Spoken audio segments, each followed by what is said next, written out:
Here. Oh, it's cold. It's cold, man. Why is it so cold? What's up, guys? Happy Friday.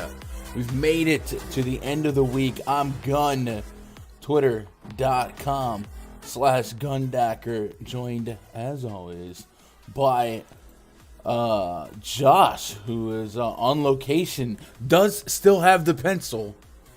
Josh, how many pencils a week do you go through? Do you just like have a pack and you start and then you just grind? You don't even be using them. You just bite. You just eat them.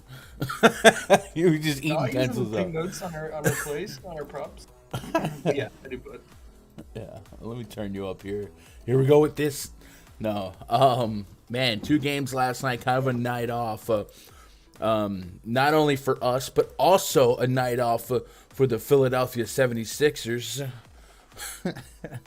59.5 fantasy points for Kevin Durant. He led the entire slate. And then Steph Curry, number 2, 55.25. Jokic, 3. He outscored Embiid by 7 fantasy points. Just kind of one of those wacky, wild 2-gamers where you had to have the right combo of the guys that went ballistic, and those were guys like Seth Curry, Jordan Poole, James Johnson, who had 5 blocks. It was a block party last night, right? It was, and James Harden was invited. James Harden was invited. The city of Philadelphia, as loud and proud as they were in the Ben Simmons homecoming. Boy, how dumb do you feel? You spend 2 quarters chanting F Ben Simmons and yada, yada, yada, and you guys are getting smoked. I mean, one of the fans got kicked out for how much he was chanting it, right? Yeah. I saw. Embiid had 19 free throw attempts, hit 15 of them. So without those free throw attempts, that game probably even wider of a margin of difference, man. So many blocks last night. KD had a block. Kyrie had 2 blocks. Seth Curry had a block. James Johnson, we talked about, had 5 blocks. Nick Claxton had 3 blocks. Drummond had 3 blocks. So they were absolutely D'ing up. And I tell you what, when Kevin Durant's got that fire in his eyes and he's playing inspired basketball, he's untouchable, man. It's a whole different breed of animal. So it's just like when he plays against Westbrook, he does the same thing. Yeah. Yo, Jazib Monroe Caldwell. I appreciate that sub, man. What's up, chat? Kind of a light start here. I don't know if it's a case of the Fridays, a case of the colder temperature, second burst of winter, but we do have a little bit of a marathon to grind out today with these 10 games on the docket, so hopefully it'll pick up. This will be my second time going through the slate. Went through it really early this morning with the coach from DFS Coach Talk. Hopefully you guys saw that video. If you didn't, make sure you're dropping a sub over there. And then, of course, we'll be uncovering everything that we possibly can game by game during this broadcast. Then I'll be in the premium Discord for about an hour or so. And then it's the Awesome Live before lock. And Eric is the driver of the ship. And when me and Eric get together, it's usually pretty chaotic, and I don't know why they would agree to do that for one of their flagship shows, but it should be a lot of fun, man. What's up, Mia Moore, Steven Libowitz in the chat, Cautious in the chat, Willie Lewis, and Jason says, what's your picks of the day on PrizePicks? Man, Jason, we are about to go game by game here. If you are looking for the microwave PrizePicks content, hopefully we'll have videos like that again, maybe next week. But this is going to be a little bit more of the research process, and then as we go along, we're going to nab plays and lines that we like. And the process is typically to go game by game. Also today, chat, we're gonna do something a little different. I teased it yesterday, but we're gonna break open some basketball cards, man. A little old school. Shout out to Stevie's Card Cave, sending us a box and sponsoring the show to unpack those. So Danielle's gonna help me. They sent a box that has 2 packs in it. I figure we'll open 1 pack in about an hour, and then another pack in about 2 hours, and hopefully we get a pretty good pool. This stream is always powered by RunDFS.com. If you guys are looking to go above and beyond in terms of supporting the stream and also getting something in return, go to RunDFS.com, click VIP memberships, and find something that's right for you. We got week passes, 2-week passes, month passes, and even year and all-star passes. And now that the MLB season will be underway on April 7th, those of you that might have been a little scared of that all-star pass because you didn't know if we're going to get baseball, well, have no fear, man. So I'm excited for that. And then, so let's open up the RunDFS.com NBA VIP spreadsheet, and we'll start uncovering whatever we can uncover. It did look like a slow news day so far for the league. We got some Bulls information for tomorrow. We got a couple of key pieces, but not major pieces. Like, we're still waiting on Anthony Edwards, stuff like that. But for the Spurs, Keita Bates-Diop, Josh Primo out, Dougie McBucket's questionable, Jae'Sean Tate, Dennis Schroeder questionable. Christian Wood did not attend shoot-around, and he's questionable, so maybe a little closer to out than in, and we get another Şengün game. Frank Ntilikina questionable. Dorian Finney-Smith is ruled out for the Mavericks. Jalen Brunson ruled out for the Mavericks, so it might open up Spencer Dinwiddie, and then you might get more Maxi Kleber, more Davis Bertans minutes for that forward position in what should be a faster pace scoring game. And that's it so far. So as we progress throughout the day and throughout the slate of games, hopefully more and more news drops, and we can kind of iron out what we might be expecting tonight and what we will like tonight.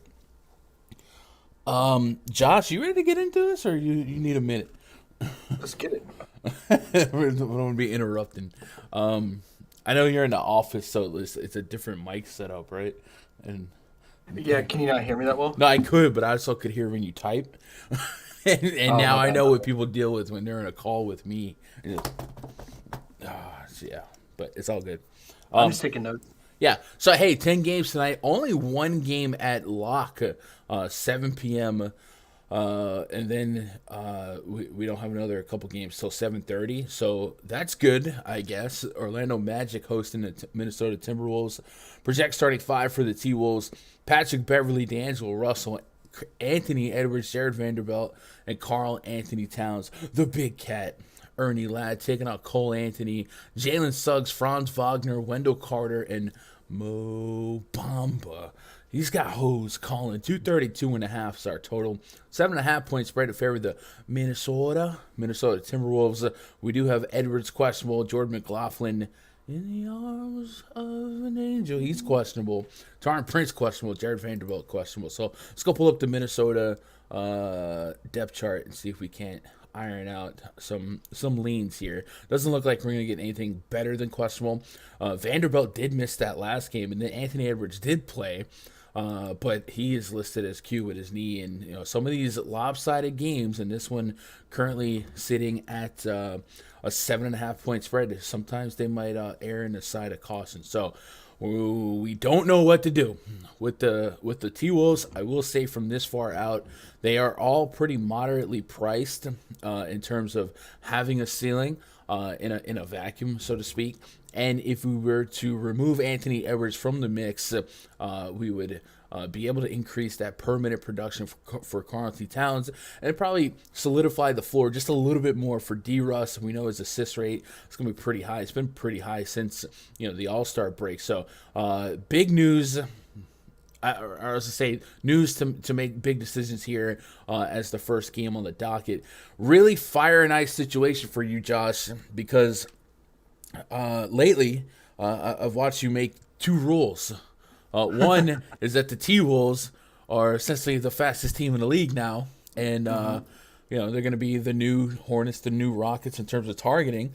And then two, don't pick on the Magic because they like to slow crap down, get blown out.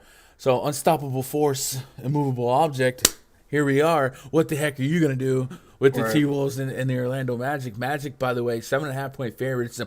From a DFS perspective, I thought, or I think, I can stay away from Magic pretty easily.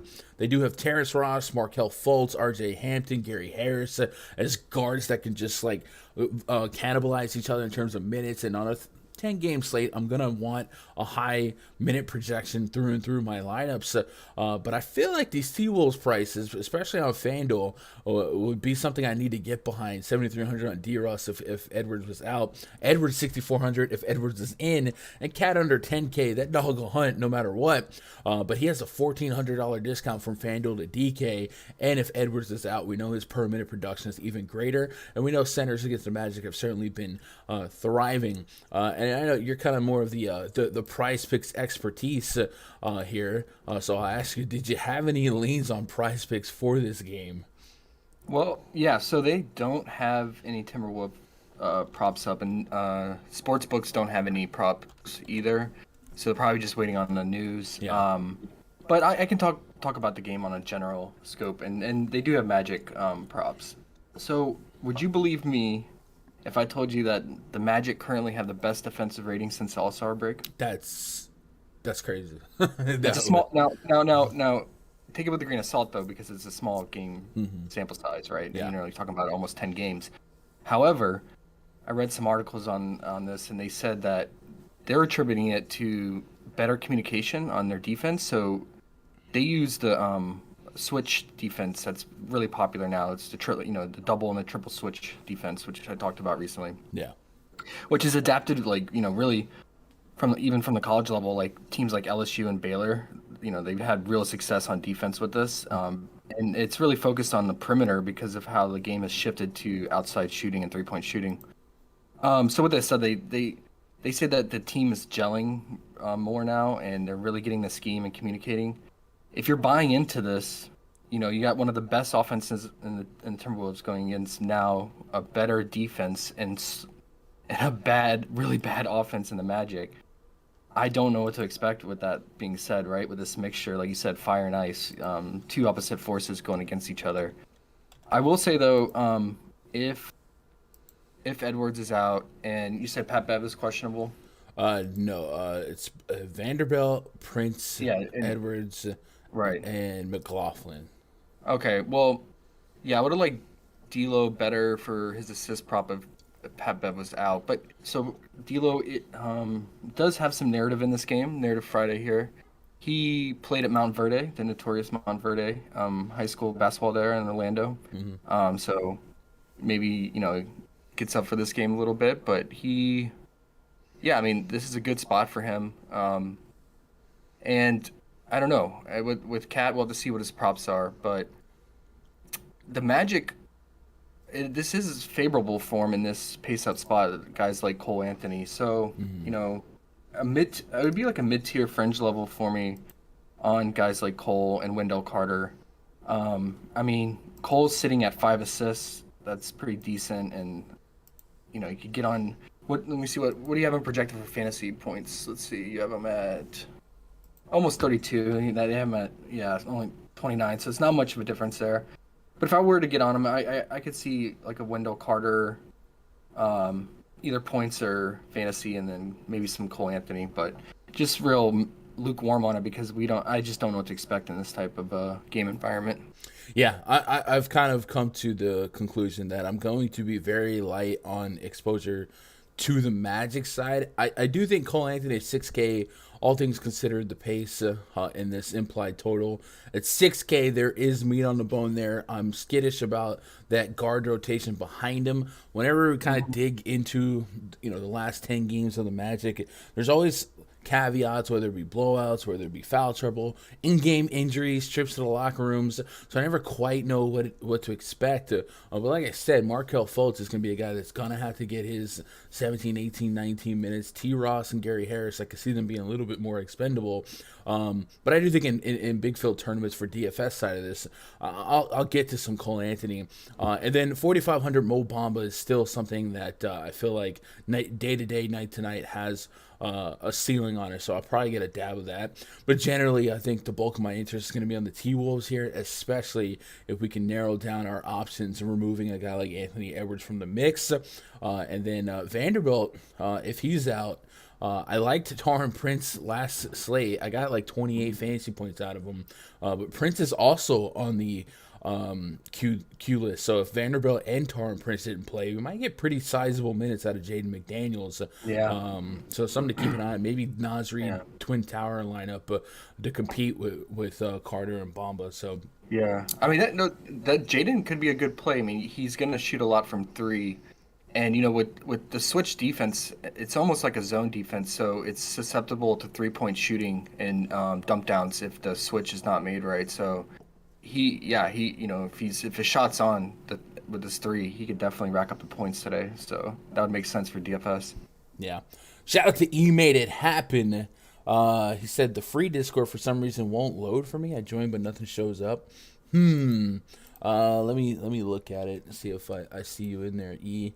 I might have accidentally put like an invitation in the description that expires after a week, but let's see. Welcome channel. No, it says you're in here, so maybe it's just an error, but it says you have joined. If you guys are out there and you haven't joined the free Discord, you should. It's free. You click it. Clickety-clack, and you're in there. And you guys have been pretty active in the NBA screenshots and main channel, especially Chris Raptor, man. Chris is killing PrizePicks lately. So shout out to him. He's also put some stuff that he's looking at running tonight. And that's what you like to see. People putting cards in the morning, right, before those lines get to moving. And one of the picks that he has here, Wendell Carter over 10 rebounds. So pace up spot, I could see that. I don't mind that. Yeah.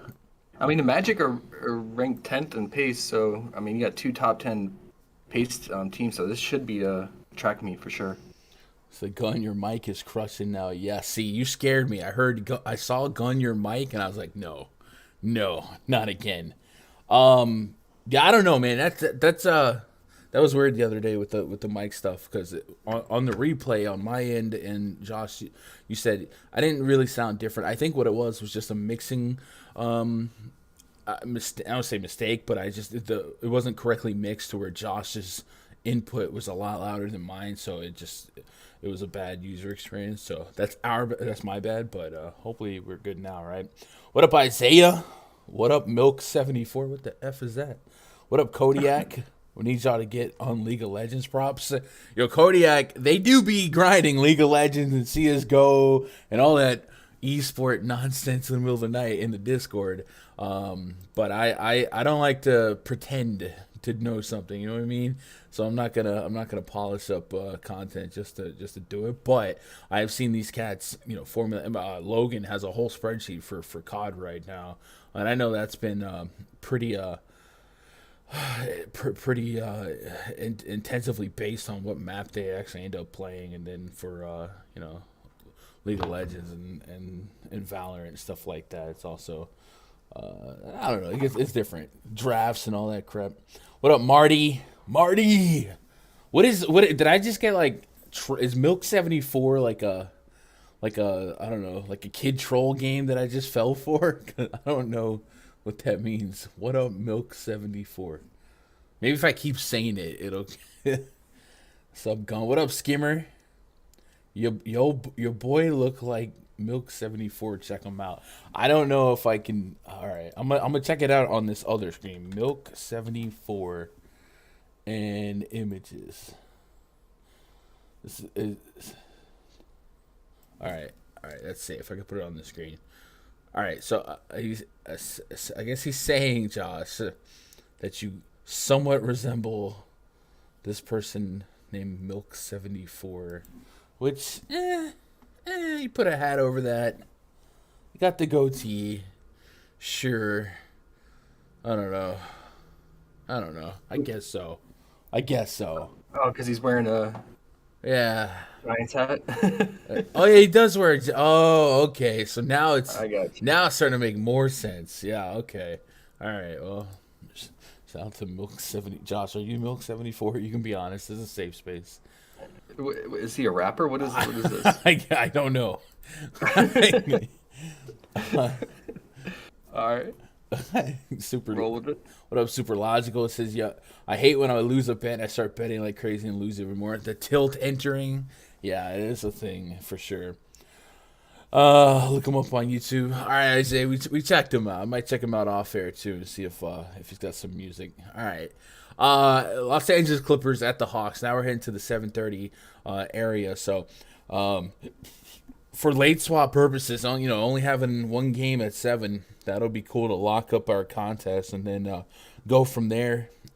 Clippers project starting 5: Reggie Jackson, Terrence Mann, Marcus Morris, Nicholas Batum, and Ivica Zubac taking on Trae Young, Kevin Huerter, DeAndre Hunter, John Collins, and Clint Capela. We got 226.5 total. 6.5 point spread for the Atlanta Hawks. The Clippers have really, really been hard to trust game to game.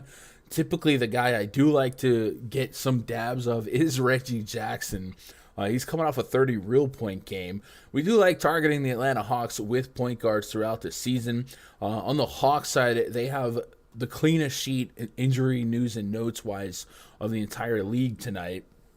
So they could offer a pretty diluted minute rotation, and past Trae Young, it's going to be hard to trust anyone. But there are some fun prices individually for guys that could have spike games. John Collins is just 6,200 on FanDuel, 59 on DraftKings. Bogdan Bogdanovic, he's been giving you a chip in a chair for 30 fantasy points, sitting about 6,300 on both FanDuel and DK. And then Clint Capela, I've been really off of the Capela side of things since Collins came back, and we've seen Capela lose minutes, 1, due to foul trouble, but 2, he was losing minutes in the fourth quarter anyway, often not closing games out in lieu of small ball center John Collins or Kongwu, and I think that's something that we can expect going forward, especially in some of these tighter games, because Capela can't hit free throws, and it becomes a liability when I get to hack-a-shacking. So I do think, all that said, Trae Young kind of emerged as the only real piece of this game that I want to have any type of significant exposure to. Right now, I got him for 51 FanDuel points. That's the same as PrizePicks points, which does put him in the conversation of top 5 or top 6 projected fantasy points on the slate for me, and because of that, there is some realm of a range of outcomes for him to be a top play. So I do want to get to some Trae Young. 30 and 10 as a starting point isn't crazy.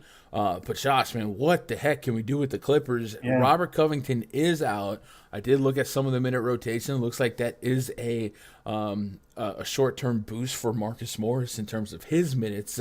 But it's hard to trust any one of these Ty Lue guys. And we've seen Ty Lue completely change the game plan at halftime and change a rotation at halftime or mid-game. So I'm probably not going to get too much Clippers with any bit of confidence. And even Reggie Jackson, he's kind of priced up to where if I miss out on Reggie Jackson dropping 40 45 fantasy points. Well, the price says like there's going to be multiple ways to skin a cat on this slate.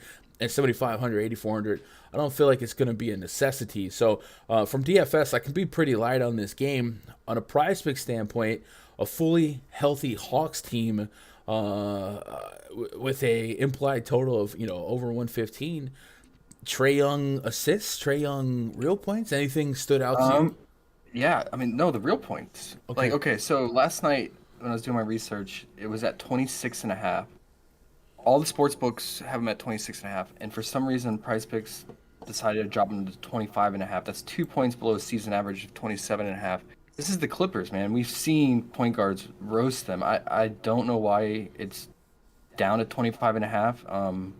I assume it's going to go back up because all the sports books have him at 26.5. I mean, don't you feel like this is a prime spot for him? I know the Hawks are fully healthy, but it's the Clippers, man. We've just seen time after time they get roasted by a point guard. So that's probably one of my favorites of this game at the 25.5 points, and definitely get on. Yeah, I mean, he should be able to cook Reggie pretty easily. 25.5. I'm on the edge, but it's certainly a line that's probably a little too low. Because, like I said, in the games that Trae Young's really popping, he's giving you like 30 real points and then the 10 assists. So I don't even hate both the assist and the point prop. I guess with the Clippers, they've been scrappy, they've been competitive. So I guess we can game plan for 4 quarters. So yeah, I don't hate that call. Also they have a 45 fantasy point projection on them. I have 51, so I get a 6-point margin of difference. So yeah, a couple of those kind of stand out. Clint Capela, we talked about how he's been susceptible to losing minutes deep into games with Collins back and with Okongwu back. Okongwu missed a couple games with concussion. Before the break, what we were doing with that was attacking Clint Capela first half because the loss of minutes didn't really come to fruition until the second half. So we might be, if not today, soon, looking to gravitate towards Capela first half stuff. Right now, just real point props. Probably not something I go after for Capela, but if they started offering us that 12.5 fantasy point prop again, like we were getting on the other side of the All-Star break, probably something to pencil down for the future. But yeah, Trae Young was about the main source of exposure that I wanted from this spot on both. Yeah, me too. Yeah. Yeah. All right, so I guess we can move on from that one. Let's get caught up on chat. Arizona says Mitchell and Gobert tonight. Yeah, that's looking like a good spot.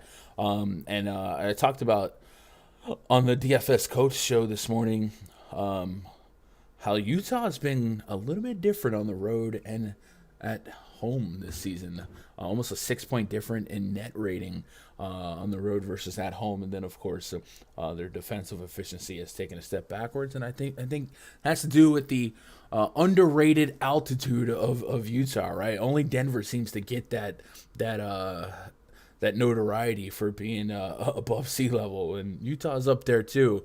So I do think that could be correlated, but we'll talk about that a little bit more a little bit later. Superlogical says if Harden wanted to play basketball, we would have all cashed it. Yeah, that was unfortunate. I was lucky on FanDuel. I was way under the field on who was it? Tyrese Maxey and a little bit of Tobias Harris, and then I was over the field in spots like Jeff Green and Nick Claxton. So that's what helped me have a $10 positive night last night in 25 lineups. So profit is profit. I don't ever expect much from 2-game slates anyway. What's up, Arizona Drama? What's up with Graham, 4,300 for the role he's going to have with CJ and Ingram? Friend of the show. I hope he wins us some money tonight. You like Spencer Dinwiddie, 17.5 points, and Graham over 15.5 points. I definitely like that Dinwiddie one. We'll get to that in just a minute. And Devontae probably. We'll talk about that in 2 games, but I was kind of surprised that the spread was as low as it was. It was at like 1.5 this morning when I did the show with Coach. I was stunned. But we'll talk about just one game. Pistons at the Celtics. Project starting 5 for the Pistons.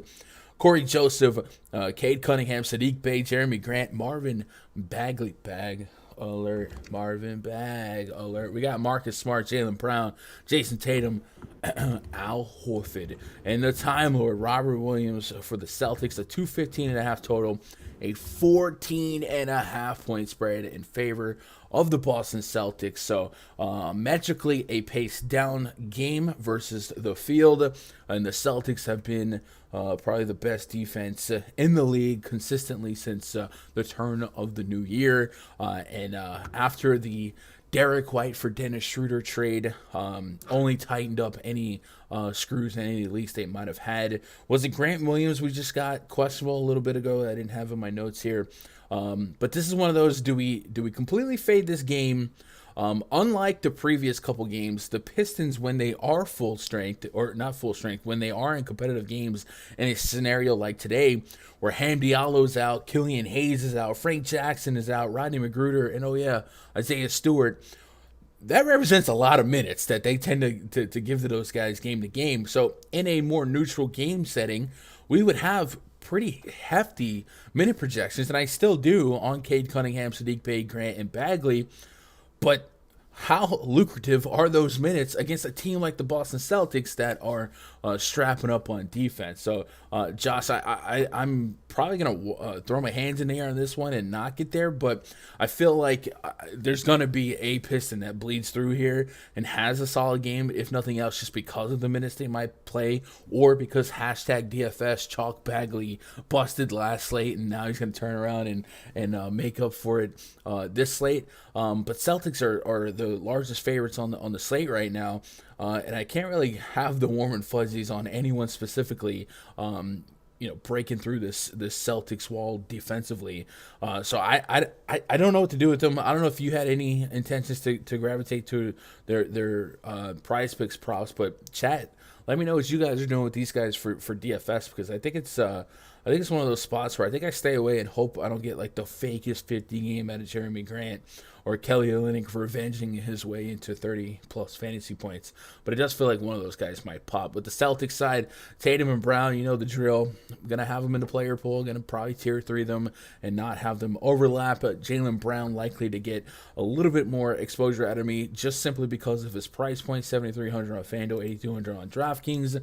And then how about this, Josh, since the turn of the new year, Marcus Smart has led the team in assist percentage, about 25%.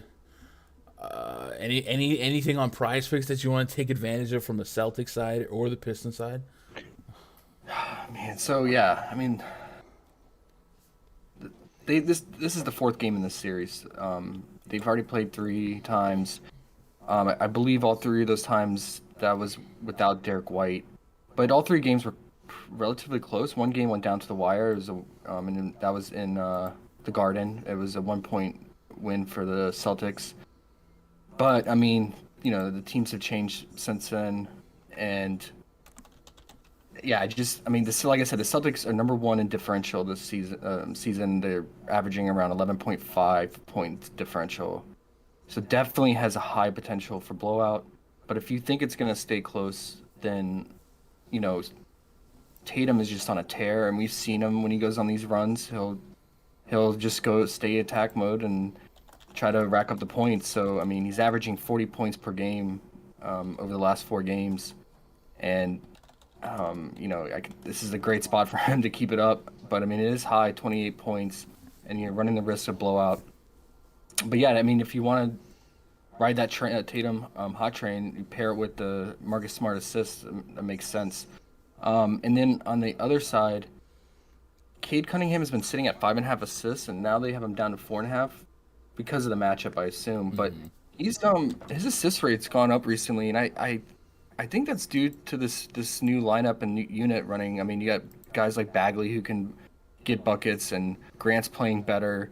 And of course, you have Sadiq who can always drain 3. So it's not the ideal matchup, but Cade is really improving towards the end of the season, and I assume he's going to keep trying to improve. And 4.5 assists just seems real low for him. So that would probably be the one I would target. I don't see any Bagley props yet, so that would be a wait and see. But yeah, that's about it for the Detroit side. Yeah, running a NBA Wowie for Cade Cunningham is a just about a 24% assist rate since February 1, and then since March 1 with a little bit closer of a gel in terms of getting some games under her belt past the All-Star break. The assist rate is sitting at about 25%, so that leads the team. So yeah, I could get behind that if we're trying to get to the 4.5. By the way, Josh, right before you were talking, I took a sip of Bang and it splashed back like a drop into my eye.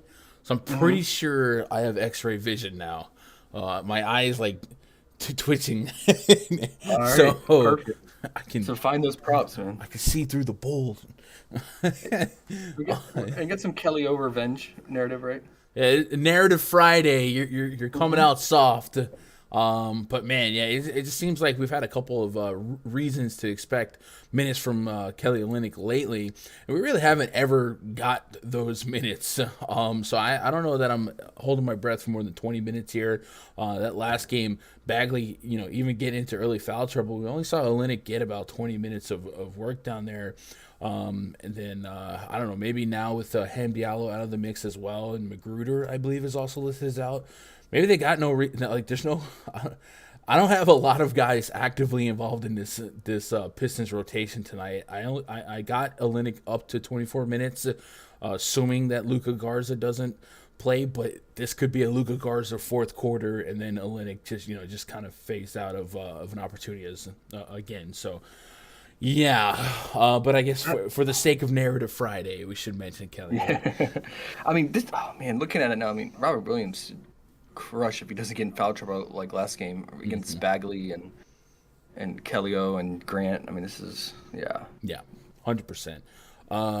Yeah, we were pretty invested. What was it, Robert Williams' first half fantasy points? Yeah, he missed it by 3 because he got in foul trouble. Yeah, if he could stay out of foul trouble here, which, I'm going to say it's easier said than done, but the Pistons do have a pretty well-distributed usage opportunity, guys. Marvin Bagley, Jeremy Grant can be involved and cross up with Williams and, trigger some of that foul trouble. Detroit allow a top 10 amount of points in the paint. 49 points in the paint per game allowed. Considering their pace not as fast as some of these other teams, it's pretty bad. It's not what you want. So wouldn't hate some Williams tickets that might have targeted some. They juiced him up though, 37. I think that's the highest I've seen him this season. So. God dang, I haven't been 38. So yeah, that's probably right on the nose. Let's get caught up on chat. Arizona Job says all the games is close versus Pistons. Pistons even beat them last 2 out of 3 matches. How recent are we talking, Arizona? They beat them once out of the 3. It's 2-1 Celtics. All right. Celtics Pistons scores. How long ago are we talking? The most recent one was on Saturday, February 26th. Celtics won that game. Then Pistons won a couple weeks prior, 112 to 116. That's impressive. And then 102 to 103. So they're 1-2. Derek White did play in that most recent one. So yeah. The Celtics. I mean, I will say this: the Pistons are not getting blown out in this what is it, 10 to 15 game streak. So. They're hanging with teams, but it's the Celtics. So. If I'm reading this right, it looks like Marcus Smart didn't play that game, and neither did Robert Williams. Which one? The one they lost? Yeah, by 1 point. Yeah. All right. Yeah. So it's not apples to apples, right? Ed Willis says I'm taking a poop. Yo, shout out to Poops and Ed Willis. I don't know. All right. Crazy Ed. Casey Hicks says, what do you think of Boston first half props?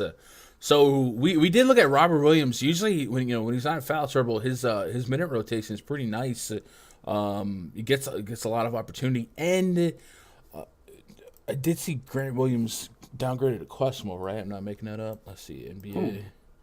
Let me double check that. I feel like I read that and didn't add it to the notes. Yeah, Grant Williams illness questionable. So if you know what I mean, if Grant Williams That's more run for Horford because he Yeah. subs in the first half for Horford.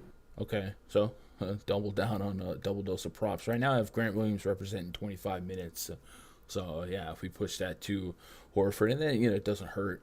Because yeah, he'll rotate in and out for either Horford or Robert Williams. Yeah. So I guess the question is, what do we think of first half props for the Celtics? So let's go pull up the first half options here on PrizePicks. I don't think they're done adding, but they got Tatum 23, Jaylen Brown 12 real points. That's very interesting. Even though he's not hit it, so maybe it's not as interesting. And then Robert Williams 18.5 fantasy points, which outside of the foul trouble in that Charlotte game, that was a prop that he was clearing pretty consistently. And his minute rotation is very nice in the first half. He was getting like 15 plus minutes. So I might be interested in Robert Williams' first half, and then the Horford lean. Let's go look at the minute rotation on Boston to see how soon Horford was checking out for Grant Williams. They still have Luke Cornett and guys like that, but I don't know that those guys would be immediately picking up Grant Williams' minutes. Grant Williams was coming in a little past halfway through the first quarter for Horford. And sometimes playing along Horford. And I think that's what we're talking about with Grant Williams' foul trouble. That benefited Grant Williams a little bit more, and he was having to play alongside Horford. And then in that Nets game, looking at Grant Williams when he checked in first quarter for Horford, played opposite Horford in every bit of the first half. So, yeah, we might get a couple extra minutes for Horford here. And if that is the case, if this Q tag for Grant Williams turns into an out tag, Horford is at 15.5 fantasy points. That's probably on the edge of comfort. 5 points is intriguing, but also I don't think it's a negative to Robert Williams' fantasy points. So it might just make me like Robert Williams' fantasy points the most. And Tatum's at 23. That's very doable, but 20 plus in the first half certainly has some volatility. So I'd probably look at the Robert Williams side of things if I had to get to a first half Celtic prop. But I'm going to be very selective on a 10-game slate and probably not get to a lot of the 14-point spread game. But, yeah, if we did it, it would be first half. Browns for my Cavs. Sleeper Garland can pass at a high level. Yeah, Marty, Garland's just been crushing it. He has a 50% assist rate since the All-Star break. It's nuts. Tice could get minutes instead. That's actually a good call. Daniel Tice did return to the Celtics, so he could just trade off those Grant Williams minutes. But I think he has a pretty decent foul per 36. Ed says, God, I wish Freddie Freeman would sign with Atlanta while you're on the air so I can post it here and get. So, I'm not going to lose sleep if Freddie Freeman doesn't go to the Yankees because Anthony Rizzo is kind of like the worst option we have. You know what I mean? And he's a pretty doggone good option. And then there was steam on a Matt Olson trade. It sounds stupid, but the guy I don't want that everybody else wants is Carlos Correa. And that's just kind of like a pride and ego thing because of the whole scandal. But if Freddie Freeman didn't come to the Yankees and it means we got another year of Anthony Rizzo, I'm fine with that. I love Anthony Rizzo. So that's not going to sting me like Correa signing would, Keith says, Love gets minutes. He's been solid all year. Why would they not want to play him? Yeah, I don't know what the situation with Kevin Love is, but there has been a couple scenarios since the All-Star break where he didn't get the minutes you might expect. I do think today we can game script him into a little bit more, but we'll talk about that in just a moment. Let's get into this next game. I think this game, really the next two games are going to be the bulk of a lot of interest today for DFS and for PrizePicks. And I was carving out my player pool earlier, and I found myself into a lot of this game. It's the Hornets and the Pelicans. The Hornets, hiccup, I'm drunk, projected starting 5, LaMelo Ball, Terry Rozier, Miles Bridges, P.J. Washington, and Mason Plumley up against friend of the channel, Devontae Graham, Tony Snell, Herbert Jones, Jackson Hayes, and Jonas Valanciunas, a 225.5 total with a 2.5 point spread in favor of the Charlotte Hornets. Hornets have a Q tag on McDaniels. Book Knight and Gordon Hayward are out. But on the Pelicans side, no Brandon Ingram, no CJ McCollum. This Pelicans team was not looking that great prior to the McCollum trade. And then since then, they've picked up some steam and a lot of Cinderella stories and hopes on them. But that's been almost completely on the back of Brandon Ingram and CJ McCollum playing at a high level. So either the Hornets have fell all the way off, which, yeah, they've been getting smoked, or I'm completely off base by assuming that the Pelicans should not be this close of a fade. They were like 1.5 point earlier. I don't know, Josh. Does it feel a little weird that a Tony Snell starting lineup, but that doesn't have Brandon Ingram or CJ McCollum, is just less than a 3-point shot away from a handicap against the Hornets? It feels like the Pelicans should not be this closely in the spread, but. If we let Vegas do the driving for us, and I think we have to, this still is going to represent two teams that are very lackluster on defenses, and it's Narrative Friday. Narrative Friday. Yeah. Devontae Graham. Try to look good in the moonlight. Yeah. Spotlight. He was from North Carolina too, Raleigh. Yeah. Born and raised there too. I mean, it's in New Orleans, but. No, I'm just saying, he's going against his old team, but yeah, he's also from North Carolina. But yeah, you got that narrative, and you also have another narrative. I'm coming home. I'm coming home. Kelly Oubre. He was born and raised in New Orleans. He lived there till he's about I think 9 or 10. But then Katrina hit, and they got relocated to Texas, like a lot of people did. And he said, New Orleans is always still like a core piece of him and who he is, and. Last 3 games at New Orleans, I looked it up. He had FanDuel points, 44, 38, but he played big minutes in those games. I don't think we'll get any props on him, but for fantasy wise, if he could go off from 3 and just probably gain his minutes and stay out there, right? So, and especially if you think the Charlotte pulls away, maybe he gets more run over guys like PJ Washington or. Yeah. I mean, I don't. What's your thoughts on him? Chase that narrative or no? For Oubre? Mm-hmm.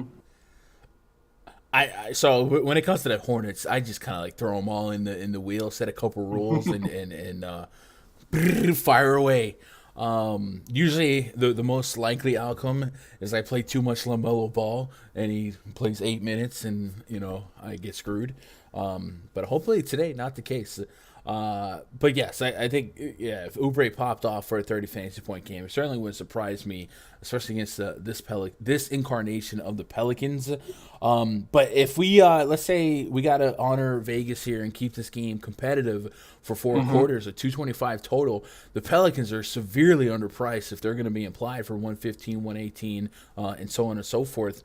Devontae Graham at 4,300 on both FanDuel and DraftKings. He's a guy I'm looking for 30 plus fantasy points in my soft projection. So that's probably going to represent a lot of my exposure at punting a position today. But I also assume that's where the field is going to be at as well. I haven't looked at ownership projections yet, but I gotta imagine Devontae Graham is well up there in ownership.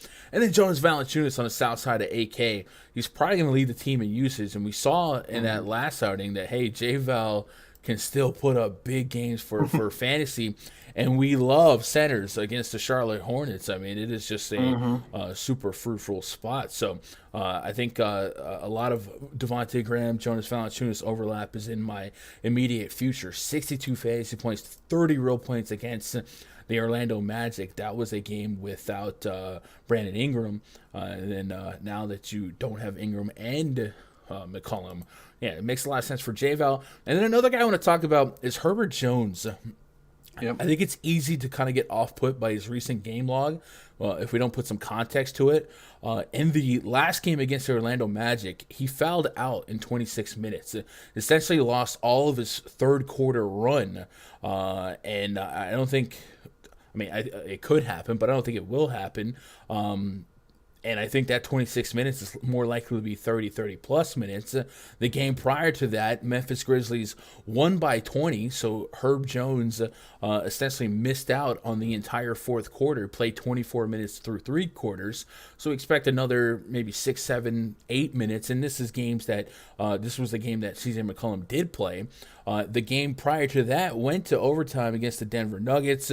Herb was in foul trouble, but you saw that he was involved through and through. 39 minutes, including the full brunt of OT. So when it comes to minutes played, it wouldn't stun me if Herbert Jones actually led the team today in minutes. Maybe Tony Snell, but in actual playable minutes. Herbert Jones could be that guy. And then going back to that Jazz game where they were on the right side of a blowout, 27 minutes in those three quarters. So Herbert Jones, I think, is going to be a guy that should represent a lot of minutes that maybe game log watchers don't give credence to without putting context to the most recent games. And he's under 5K. Jackson Hayes under 5K.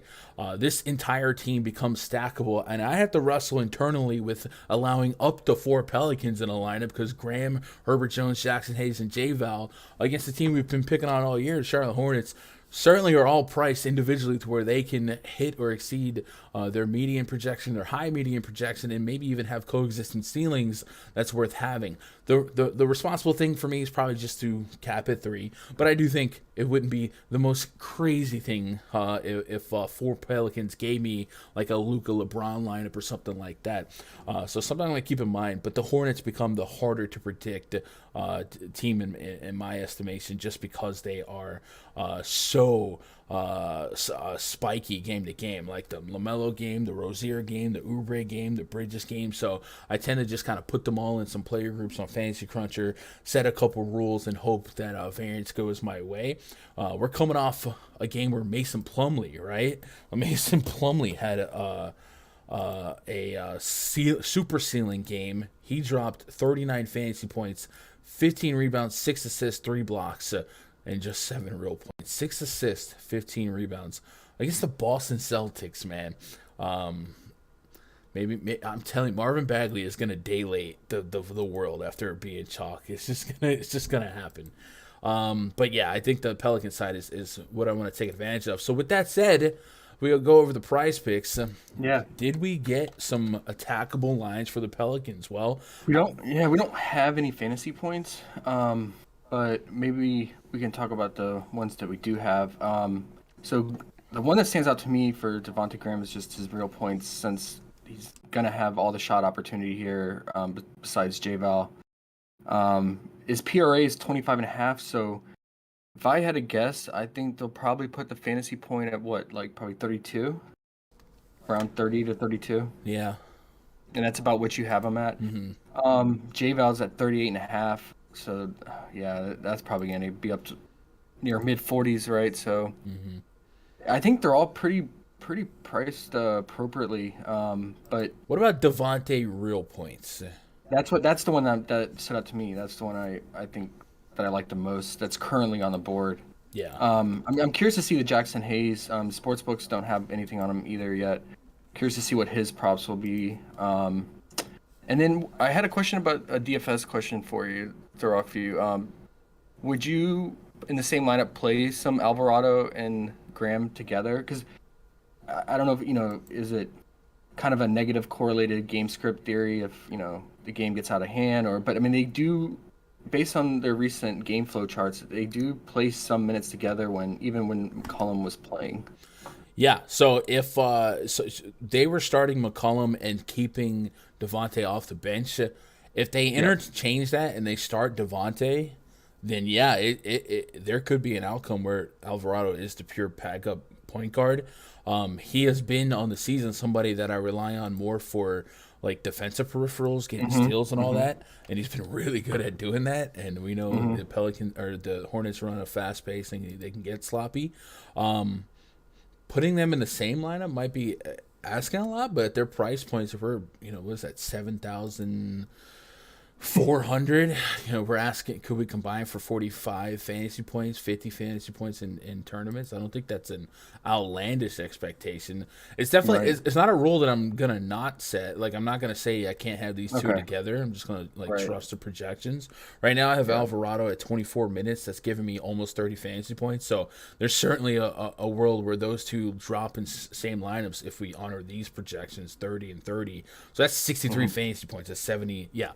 Think about if you played a 7K guy. Would you take 60? Yeah, you would. So divvy those up, and those will help you maybe invest in the Lucas, the LeBrons, the DeJountes. We got some high ceiling guys. Even Devin Booker kind of makes the cut here. So yeah. Okay. What do you want to do with J-Val? Would you wait for his fantasy prop to come out, or do we attack one of these current ones, like his point prop or his rebound? They're juiced. They are juiced. Let's see, player props.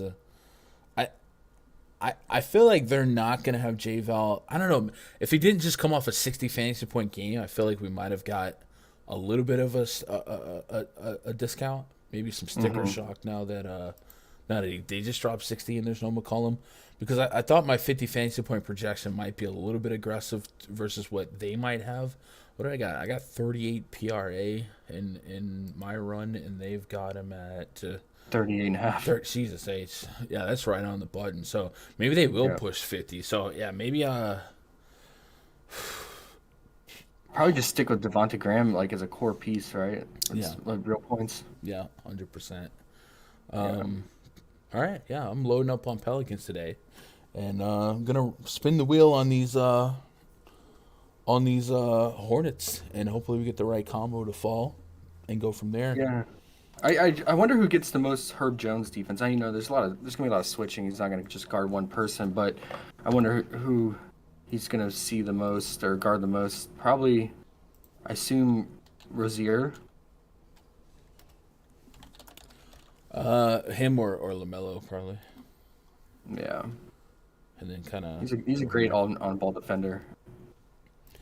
yeah. I'm just looking for like Hornets props because we discussed them on the fantasy side, but for props, I don't know. Maybe Rozier, I always get on his real points, and then Hornets, Rozier. LaMelo is always his 37 fantasy points. You have him at 44. You can get on that. Yeah, I'm always way high on LaMelo, and I it know. really comes down to minutes played. But I think the assists on LaMelo are very intriguing. This is a spot where you should have a whole lot of resistance in terms of being able to thrive defensively. So the fantasy score and the assists kind of look good to me. And it just individually, we're going to be able to justify a lot, like Rozier real points, even Rozier fantasy points. And then, that's probably the bulk of my interest. And I just kind of take away from, just take away from the Hornets from a DFS standpoint. Harb goes to point. Osmo is much lower on Alvarado. Yeah, maybe I'll tighten the screws on that and just kind of think. I don't know. 24 minutes I thought was fair. Just looking at recent rotations, like I guess they could completely change stuff up. We've seen like Gary Clark start, but I don't think that's gonna happen. They have I want to say Temple, right? Is he still out there? I don't know. I don't know if they just completely hate playing Devonte Graham or just want him off the bench, but right now I'm just assuming he has to be the next man up, but I wouldn't be surprised if some wonky lineup came out and he wasn't the starting point guard tonight, but hopefully he will be. Chat, you guys want to open up some basketball cards? Josh, you want to open up some basketball cards? I always like that, yeah. All right, so chat, check this out. Stevie's Card Shop, or excuse me, Stevie's Card Cave sent us a box to open up on stream. So my girl Danielle, yes, I'll tell her yes to jump in here. She's gonna help us out. They sent us this mystery boom box to open up, and I think we're gonna have some fun with it. So let me set up the window capture. We're going to do one pack now and then maybe one pack in another hour. Nice, cool little way to break up some monotony, man. I feel like we've been at school. We've been keeping the tones down and just really doing some research here. So we got to take that little bit of that class reprieve and try and have a little bit of fun, right? Everyone stand up and wiggle your arms around. So Danielle, if you're out there, you can go ahead and pop open the cam setups here. Now at Danielle. That sounds like I'm ordering her now. Hello? Here we go. All right. We'll maximize that. We'll put you on the big screen. Let me double check this over here. Maximize.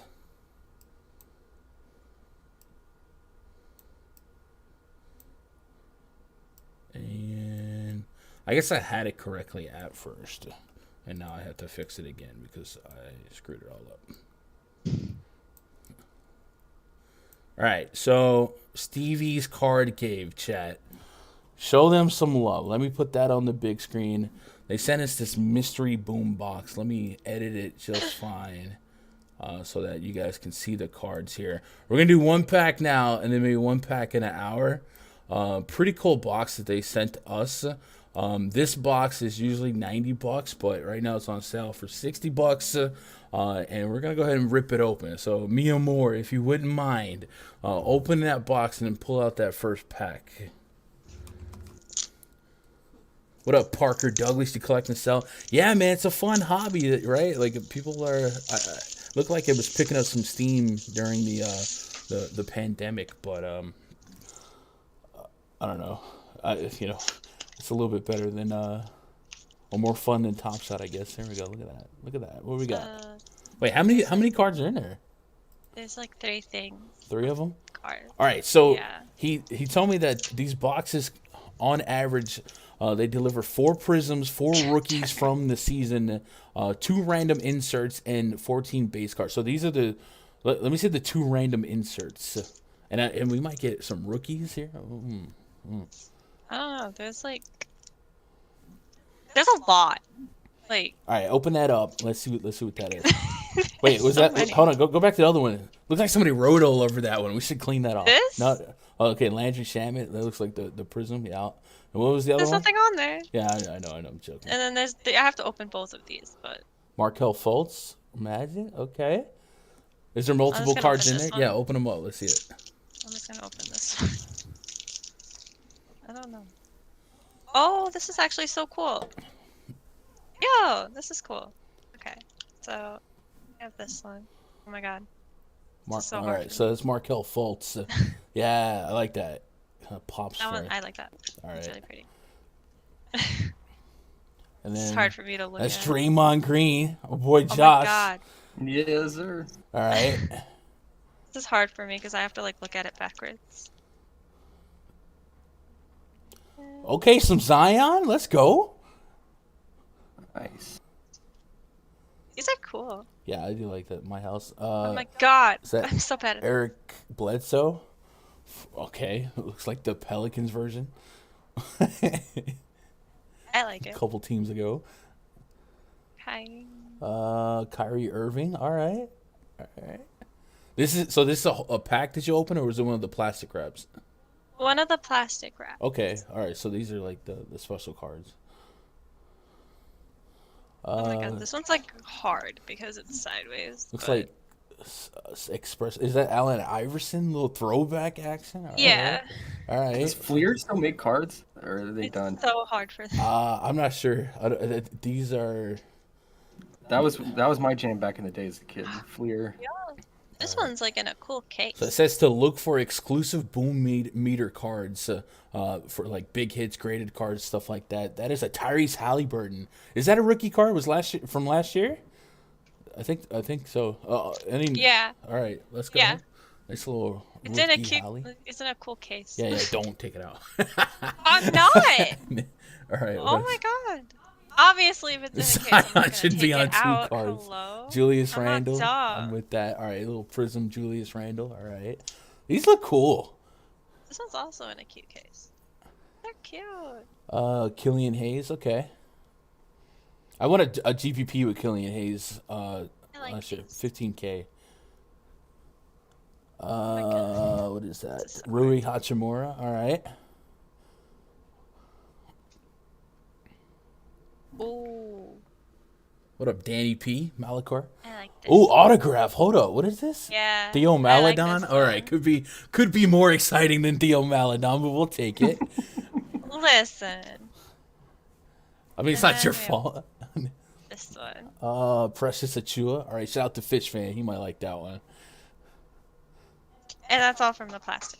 All right, and then let's open up one pack, and we'll save the other pack for later. Okay. Or should we do it? Yeah, we'll do this one now. This. Yeah. Well, this is what we have left. This and this. Just there's another plastic pack, Yeah. and then there's 2 sealed packs. Right? No, No, there's just 1 sealed pack.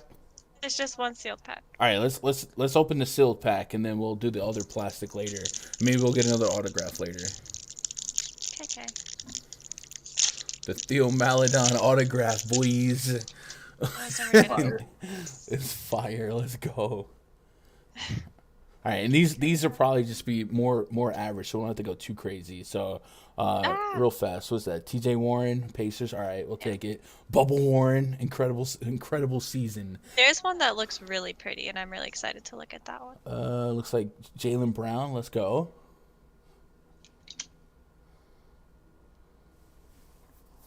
Bam Adebayo. Shout out to Fish. my Put that with God. the Precious Achua. Yeah, that is nice and shiny. This one's shiny, but this one is probably my Is favorite. he blocking James Harden in that one? I see 13 Yeah. block. I think he's blocking Yes. Harden. Let's go. All right, cool. This one is my favorite. It's so pretty. I don't know why it's so pretty, but like, oh my. That's another Halliburton. So that's if these are from his rookie season, we might put those aside. is. All right, let's go. This is like, this reminds me of a diamond from MLB MLB the The Show Show. Diamond. Yeah, I like that. It's pretty.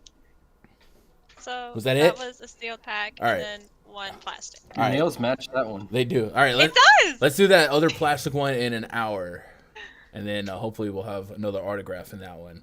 But shout out to Stevie'sCardCave.com if you guys Yes. want to get yourself one of these boom boxes, man. They're pretty fun, as you can see, to open up. And then right now they're on sale, $30 essentially savings on the $59.99 to $89. So I appreciate you, my love. We'll call you back in an hour. And we'll get back into breaking down this slate chat. But I thought that's pretty fun. We should do these. We should do more openings. Maybe with baseball back, we'll be able to. I don't know, get away with this a little bit more. All right, let's get back to the breakdown stream chat. That was kind of fun, Josh. Right? Yeah. Oh yeah. All right. Brings back memories, man. Yeah, Josh was sending me pictures of some of the cards he's got stashed away. Like, what, you have a Jordan in the... I had so much, MJ and Penny Hardaway, one of my favorites growing up. I had all his cards, man. And then, of course, all the old school Warriors. Mm-hmm. All right, so next game on tonight's DFS and PrizePicks docket, the Dallas Mavericks up against the Houston Rockets. We got project starting 5 for the Mavericks: Luka Doncic, Spencer Dinwiddie, Reggie Bullock, Maxi Kleber, Dwight Powell taking on Kevin Porter Jr., Jalen Green, Eric Gordon, Jay Shante, Christian Wood. So Christian Wood did not go through shoot around earlier today. We might see another Şengün start, and then we still have lingering Q tags on Dennis Schroeder and Jay Shante. And if Tate can't go, we might see another Kenyon Martin Jr. start. So something to keep an eye on. For the Rockets. On the Mavs side, I thought Jalen Brunson had a shot to play today, but he got ruled out earlier, and so did Dorian Finney-Smith.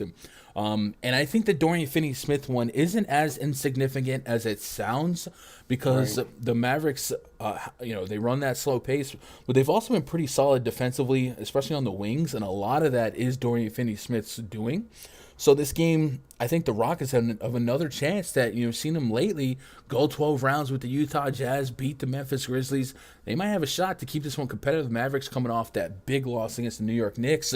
So I'm thinking we might get 4 quarters here, and if we get 4 quarters of Luka Doncic against the Houston Rockets, he might literally drop 100 fantasy points here. So I think, all things considered, he's going to be my highest owned stud on DFS tonight. And then I gotta imagine there's going to be something we want to grab from a PrizePicks perspective, and then taking advantage of no DFS. If Clayball draws the start at the 4 there, and they still, they picked up Davis Bertans as well. I had this weird feeling that Dwight Powell, man, he might be in line for some minutes, and big minutes or even decent minutes against the Houston Rockets front court. Often mean money, and at 3,800 on FanDuel, 4K on DraftKings, that's definitely something I can get behind.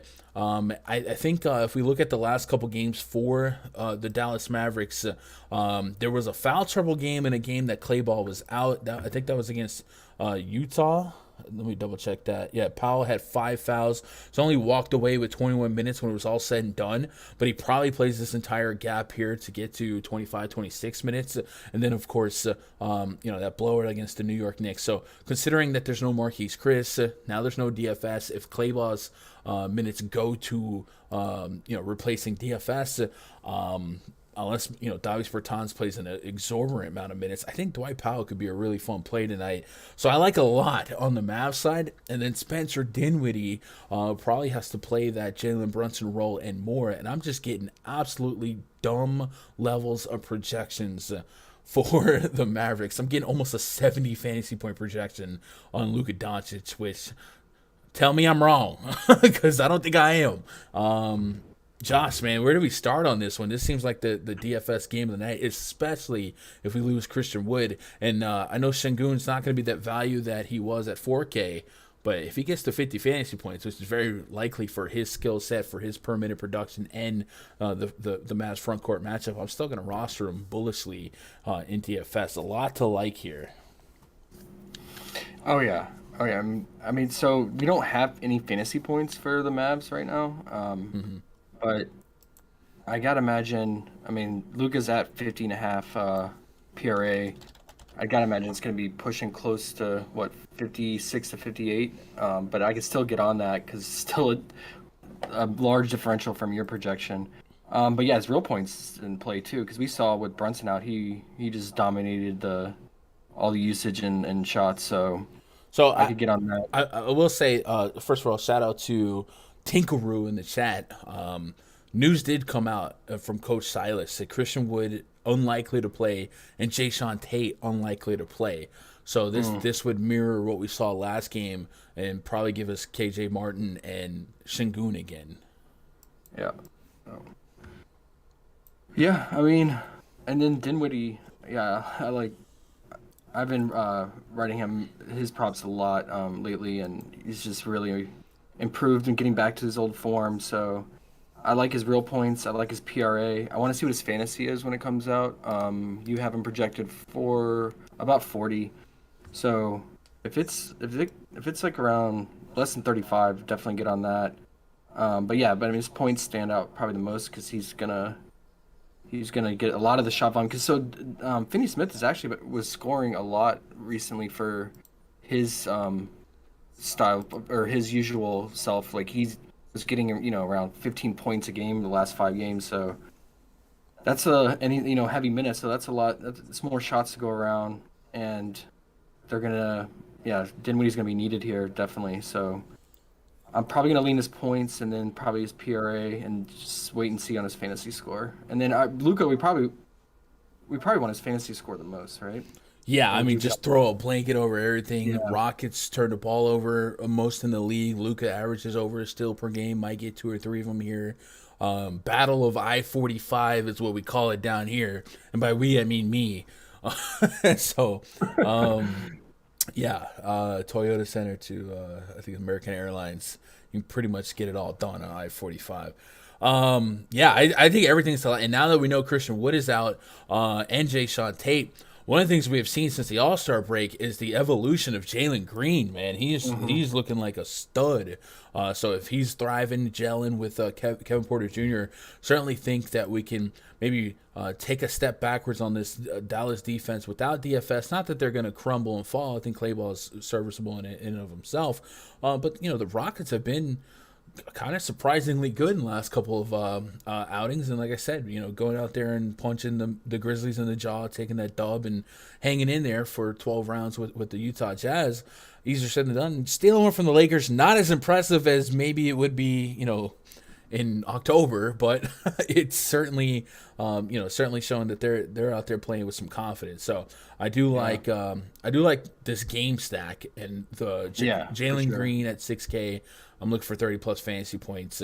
KPJ, I love that he's been small forward eligible on FanDuel. And then Şengün, like I said, this 5-6K price point probably not going to be enough to spook me. And then Kenyon Martin,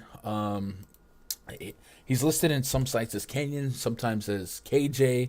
So he's busted in the CSV right now, but he's only 4,900 on DraftKings. So if he's going to play tons of minutes, played 40 in that OT game, so 33 plus, then I think we can get per minute goodness out of him. I'm a buyer, and there's really not much I wouldn't take here. I suppose I wouldn't get to a ton of Reggie Bullock, but this would be a game that makes sense. And then Davis Bertans, if he's going to get 20, 25 minutes here, there's a good up pace spot where maybe he gets his shots off, and everything makes sense. But for PrizePicks, Spencer Dinwiddie real points, I'm kind of with you, 17.5. I'd probably take Luka Doncic's fantasy points. And then I don't know if they'll correct Dwight Powell and share my love for him, but I think Dwight Powell is going to get me into some trouble tonight, man. I think it makes a lot of sense to look his way. If he gets to 28 minutes against the Houston Rockets, 5.5 rebounds? Come on, man. That seems like that's going to give me in so much trouble. That's going to give me... Chad, am I wrong here? You guys think I'm crazy to be on this Dwight Powell love train here? It just seems like maybe PRA or fantasy points is going to be the way to go. But I definitely think, I'm not shocked if he puts up 30 minutes tonight. I'm just not. And I love this up pace spot for him. The last two games, especially against the slower pace offenses in these opportunities without Chris in this front court, and especially now if Clayball's got to play some more four. I'm telling you, I just feel like Dwight Powell is in for one of those high per minute games. And I think 30 plus fantasy points isn't a crazy expectation. We've seen him drop 32 against Utah earlier this year, 28 against Atlanta in 36 minutes. That shows you that he could play over 30 minutes. And the Rockets have just been bleeding, hemorrhaging words that are synonyms to bleeding. Oh. What? Nice. We got Rockets props. They're posting them right now as we speak. All right, big. Shout out to PrizePicks. So Porter Jr. 5.5 assists. That's what DraftKings Sportsbooks opened him up as well. Mm-hmm. That just seems really low. He's usually at 6.5, and I mean, he just dropped 10 last game with all those guys out again. So, and then Jalen Green's still at 17.5 points. So, yeah, get on those two, right? Yeah, I'll tell you what. Let's run a Wowie on that. We'll set the starting meter to Let's move it to February 25th and just kind of get every game since the All-Star break. And I'll be sure to take off Christian Wood. Got Powell in your pool. What up, Big Bino? Got Powell in the pool. Let's go. Yeah, Powell's definitely going to give me some trouble. There is some, we were just kind of daydreaming about two studs in a lineup tonight for DraftKings. And you just think like Devontae Graham, Herbert Jones, Dwight Powell, Davis Bertans, there's several well under 5K guys to kind of accomplish that. And I think, I don't know, I think I might have to dedicate a few lineups to that. Let's take Wood off the court. And I guess we'll take off Jason Tate. I don't know that Tate's going to over dilute or under dilute the sample size here. But let's put KPJ on, Wood and Tate off. And then I'll leave Jalen Green just floating. And see what kind of numbers we get. We're not going to have a ton of sample size, just, 3 weeks here. But in 59 minutes, so almost an hour of gameplay, a 23% assist rate for KPJ, a 20% assist rate for Jalen Green, and Green leads everyone in usage, 24%. I guess technically he's second to Şengün, but a little bit more minutes on him, and he's over a point per minute. So I don't mind the look here. I do think this could be a little sneaky shootout, and then maybe even Jalen Green is something that we can get behind. Maybe PRA. He's been giving us almost 20 points a game lately. But if we throw in some of those assists and some of those rebounds, 23.5 PRA might not be out of the question. And he's been smoking this number, just squeaked by against Miami, but prior to that, didn't really make it much of a sweat. So I don't know, maybe I'm buying a little too high on Jalen Green after a couple of good games, especially going from Lakers to anybody in OT with the Lakers. But usage should be there without Christian Wood, and it's just the eye test. He's passing it. So yeah. So we'll keep an eye. We'll check back on some Rockets props, I guess, in a little bit. But I guess since that unlikely news came out, they started giving us some props here. Chat, 126 you guys watching live. Thumbs up. Hit that like button. Hit that sub button. Make sure you got that bell on so you're notified when we go live or we post new content. And be sure to jump in that free Discord, man. Chris Smith says, Powell rebounds 5.5. I'm thinking about it, man. I certainly believe that this pace, it doesn't get much more fire and ice than this, right? Mavs consistently the slowest team. The Rockets have been the fastest team. So you get extra implied possessions for the Mavs there, and then you take out Dorian Finney-Smith. So like we said, doesn't represent necessarily game-to-game 30, 40 fantasy points or PRA really. But he represents a lot of minutes, 35, 39, 33, 35, 39 minutes, and pretty solid defense. And if we, hand that spot over to a Kleber, I think that front court becomes pretty shallow. So I just feel like I'm gonna have a gut feeling on Dwight Powell doing well, and maybe we get an ultra small ball game here, but I don't know. I'm falling into love with Dwight Powell today because if Kleber moves to that 4 and he's splitting time with Davis Bertans, it's just Powell and Boban on the depth chart, and we know Boban's never really live to play deep minutes. So yeah, Luka Doncic looking like that dude though. Gonna be a core play for me. Speaking of rebounds, he should get a lot too. It makes sense with the Powell 5.5. It's just, with Maxey out there and Luka, you always have to worry with them soaking up boards. But 5.5 is low. Mm-hmm. I get it. I would say look for Maxey. I doubt that they would put it, but if they were brave enough. You watching me, PrizePicks? You watching this? 3-point prop? 3-point prop or blocks and steals. Yeah. Give us 1.5 blocks and steals. Too good. I dare you. I dare you, PrizePicks. I love you, but I dare you. Give us 1.5 blocks and steals for Maxey. I'll be all over that. Yeah. All over it. All right, so hey, we did get some news from Underdog.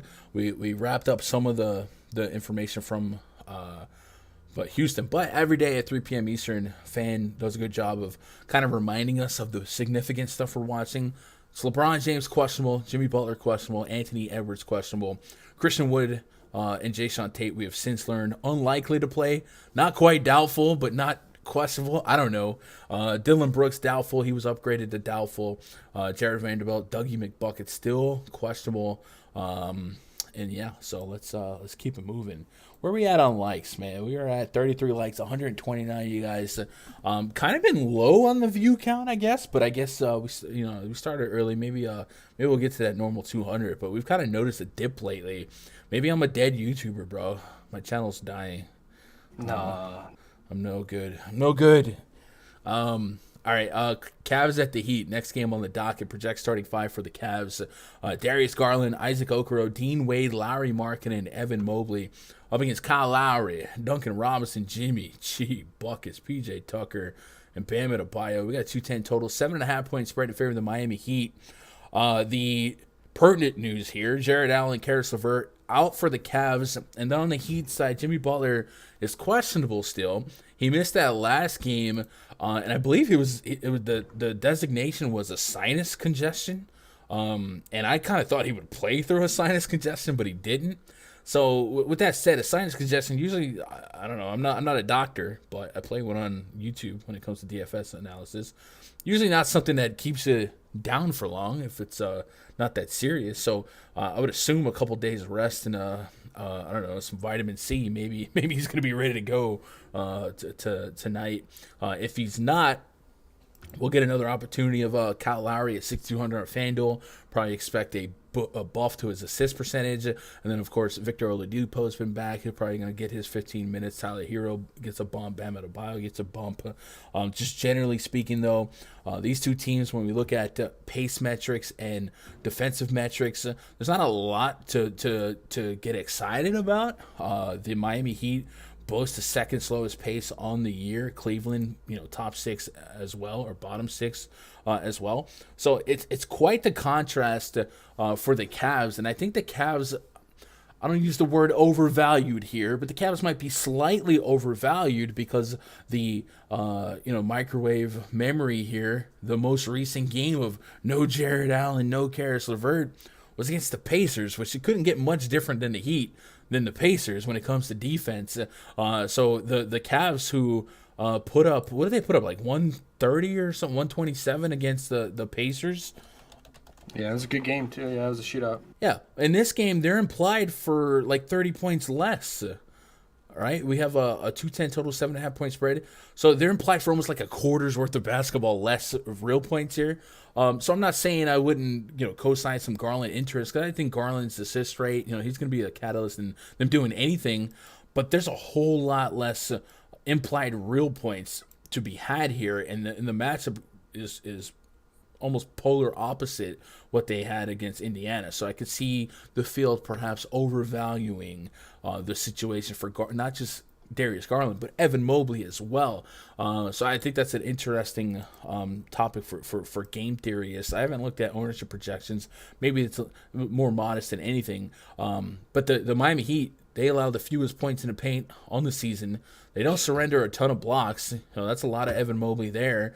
And the pace being what it is and the 7.5 point spread being what it is, it's reasonable to suspect that if Jimmy Butler was healthy in a 10-game slate, if I ended up with none of this game, I don't think I'm losing sleep.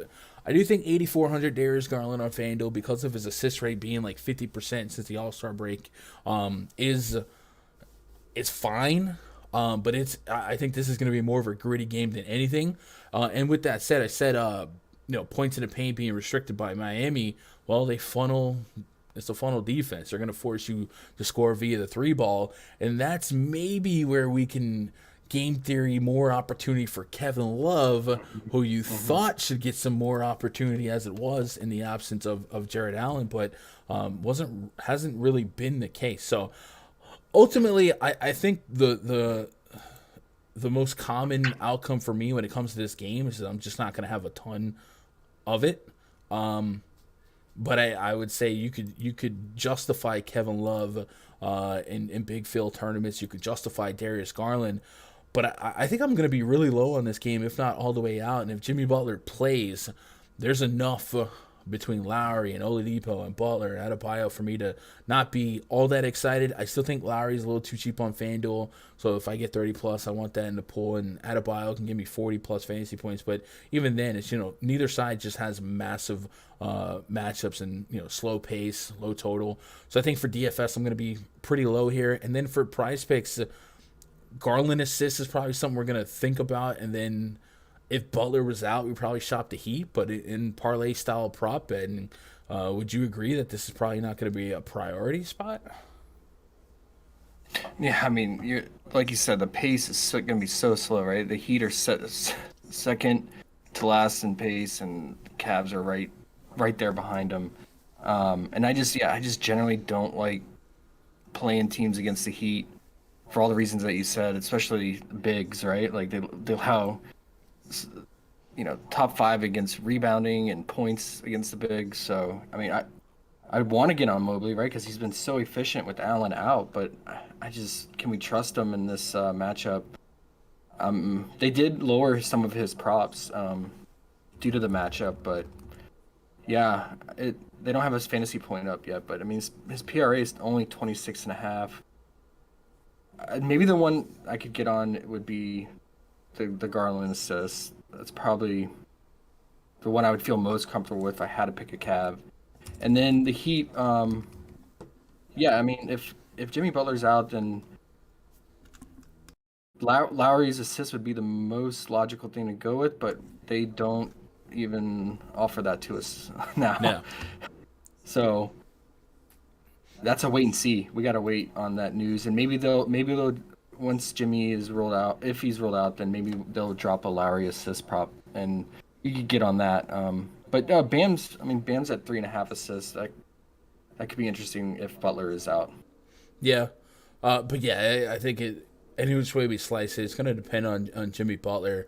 And then if Butler's in, I'm going to hope for a bunch of average outcomes in a slow-paced game and kind of go from there. Sometimes 2 negatives equal positive, but 7.5 point spread kind of leaves the door open for the Heat to thrive here. So let's move on to the next game.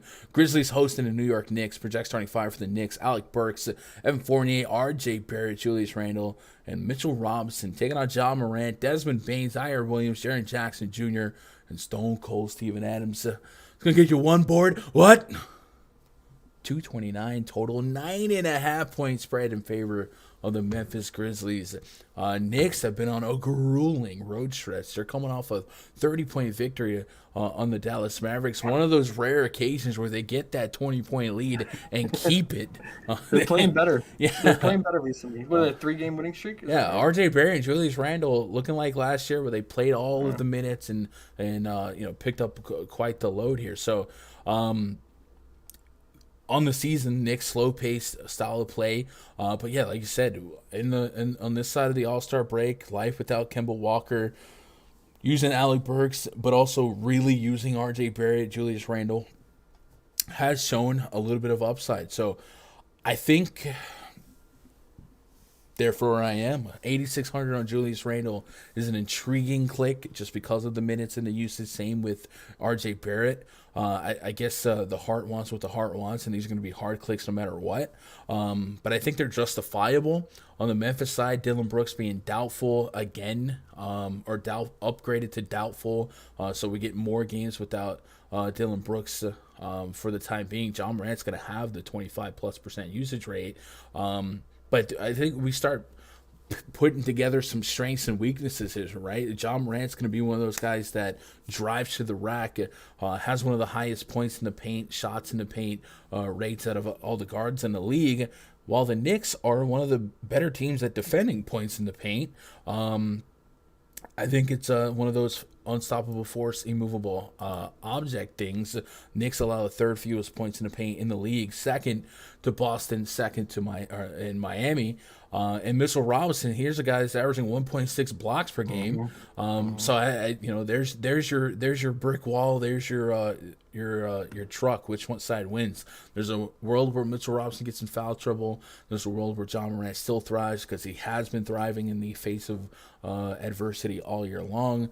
So I'm kind of at an impasse on what to do with John Morant here. What I would say is on FanDuel, he's not that far from Luka Doncic, who I've got just going, literally breaking my projections. If I look at this projection system, especially for FanDuel, Luka's at 68 fantasy point projection right now, and John Morant's at 51. And 51 is nice, but for $600 more in a 10-game slate, if I could get an extra implied 15 fantasy points, Luka's just in a massive spot here. So I think I could just write off John Morant and hope Luka scores the same, if not more. And that's kind of probably the decision I'm going to settle on. If we let Vegas do the driving here, it's also got potential to get a little lopsided. And then, like I said, Mitchell Robinson being a high block guy, the Memphis Grizzlies allow the most blocks per game. Maybe sub 5K Mitchell Robinson is worth having a shot of in the player pool. But for the most part, I think I'm going to be pretty light on this game. But do you have any pushback on that? I guess the spot to attack the Knicks from a DVP standpoint has been the point guard spot. We expect probably a 30% usage rate from John Morant while he's out there. But past John Morant, it's a pretty healthy Grizzlies team, and we probably get a pretty spread out minute rotation. Maybe Adams, he's been the wild card all year in a slow paced style of game that's kind of right up his alley. But yeah, no warm and fuzzies here, and I don't have any reason to get to an exorbitant amount of ownership on any individual guy here, but 150 lineups. If I get to some RJ Barrett, some Julius Randle, some DraftKings Mitchell Robinson, and then some John Morant, makes sense. And maybe we get a couple 3-point shooters against the Knicks. They do allow a decent chunk of threes, so maybe Desmond Bain or something like that slips by. But I think everyone at these price points in this game has an immediate pivot somewhere else. A lot of it in that Houston Rockets game, and then we got the Pelicans are going to be a lot cheaper to soak up a lot of ownership. So not much for me from a 20 max or single entry, but anything for prize picks.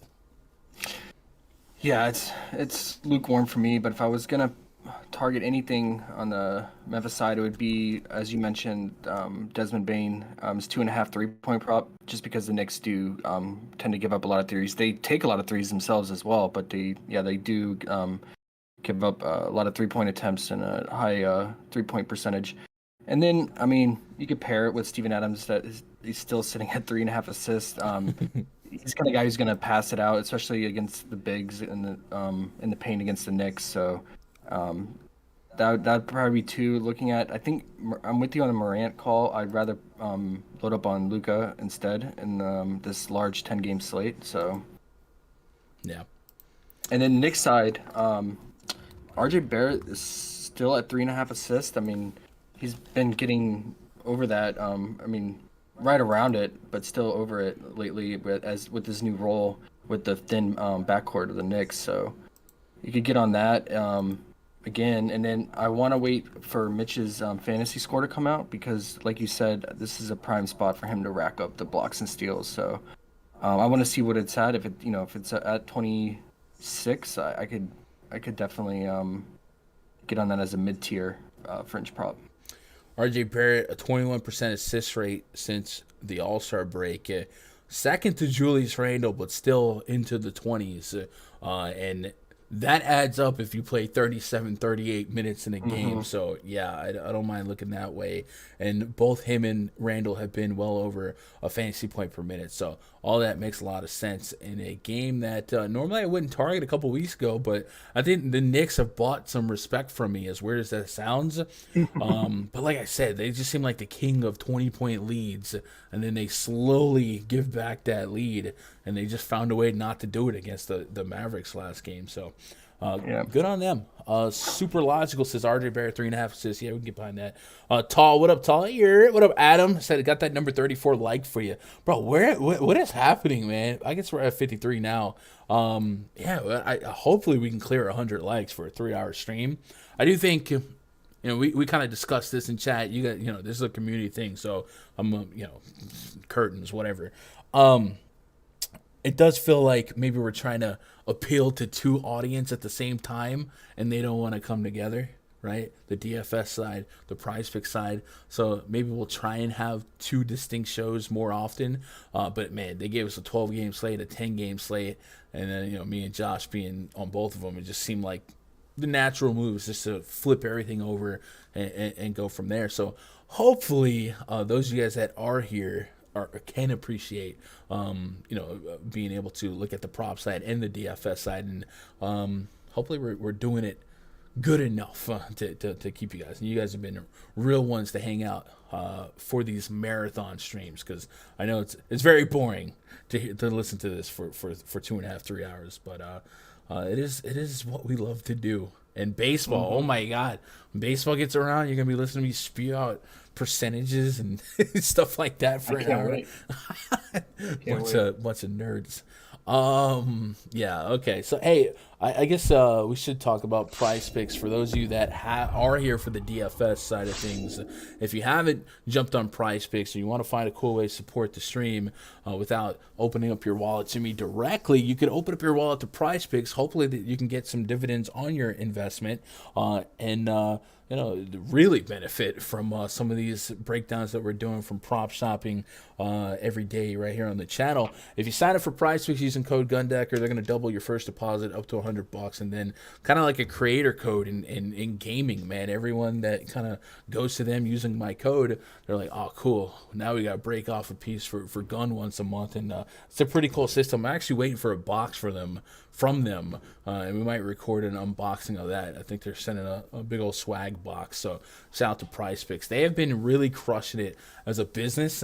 They've been winning awards as, you know, fastest growing platform, customer service. They're just crushing it. So I'm excited to see them grow, and I'm excited that they've been taking people like myself, content creators like myself, along for the ride. And guys like Josh have came into this space as DFS players, and then PrizePicks is just kind of taken over because it's a lot simpler to sweat. You don't have to really manage your lineups or your cards after the lock, and don't have to worry about late swap, stuff like that. So certainly seeing quite the wave. And the PrizePicks market for content creation is nuts. Literally, if you get a chance, chat, just Google or YouTube search the word PrizePicks picks or something like that, and find somebody that's putting videos every day. Watch how many subs they have today, and then go check them in a week. It's nuts the amount of growth. I really should be switching my sleep schedule to tap into that, but I prefer. I like having some quality behind it. I wanted to put up picks before I go to sleep, but the boards are pretty dry. So the solution would be for me to be an 8 a.m. guy, and I don't know that I could ever be an 8 a.m. guy like Josh, who just doesn't sleep. He found a way to not sleep. I don't know how he did it. Neuroscientists and their secret potions, but he found a way to not sleep. I have literally, I have never got onto Discord and not seen you active. I don't know how you do it. And I'm talking 4 a.m, and I'm like, oh, he's from Cali. They're hours behind, but then you're up before I am. Like, what? What? It can't be. Don't give me that kids crap, because I got kids, man. Man, I don't know, man. You're just something different. You must sleep with your eyes open in a closet somewhere. I don't know. All right, let's get caught up on chat here. What up, Shano? Need a chalky Coors Field slate in my life. Let's go, Sean. Let's go. Stack the Giants against lefties. Oh, man. Oh, I can't wait. Doug says, I actually thought about that today. It's tough for people who can't use PrizePicks. Yeah, Doug, I know. But we try to talk game theory. Yeah, I'm trying to serve two masters, right? Shout out to God. Shout out to God. I'm trying to serve two masters, which, as the Bible told us, you can't do. So maybe I don't know, but it's so hard to do a 10-game PrizePicks show, right? And then a 10-game DFS show on top of each other. So maybe I just have to analyze my schedule and look forward. We don't usually get 10 and 12 game slates anyway, but yeah, what are you gonna do? Can't wait to pitch against the Yankees again. I wish you would. I wish you would come after. Maybe this year you can get away with it, but when we get rid of that shift in 2 years, Joey Gallo, MVP. Jay says, I would have put Gone on Zero Kids, way too good of a mood all the time. Oh, man. Well, I mean, he's kind of grown now, but maybe. I know. My Danielle's worried. She wants another, so maybe I'll be grumpy in 2 years. We'll see. All right, let's move on to the next game here. San Antonio Spurs hosting the Utah Jazz.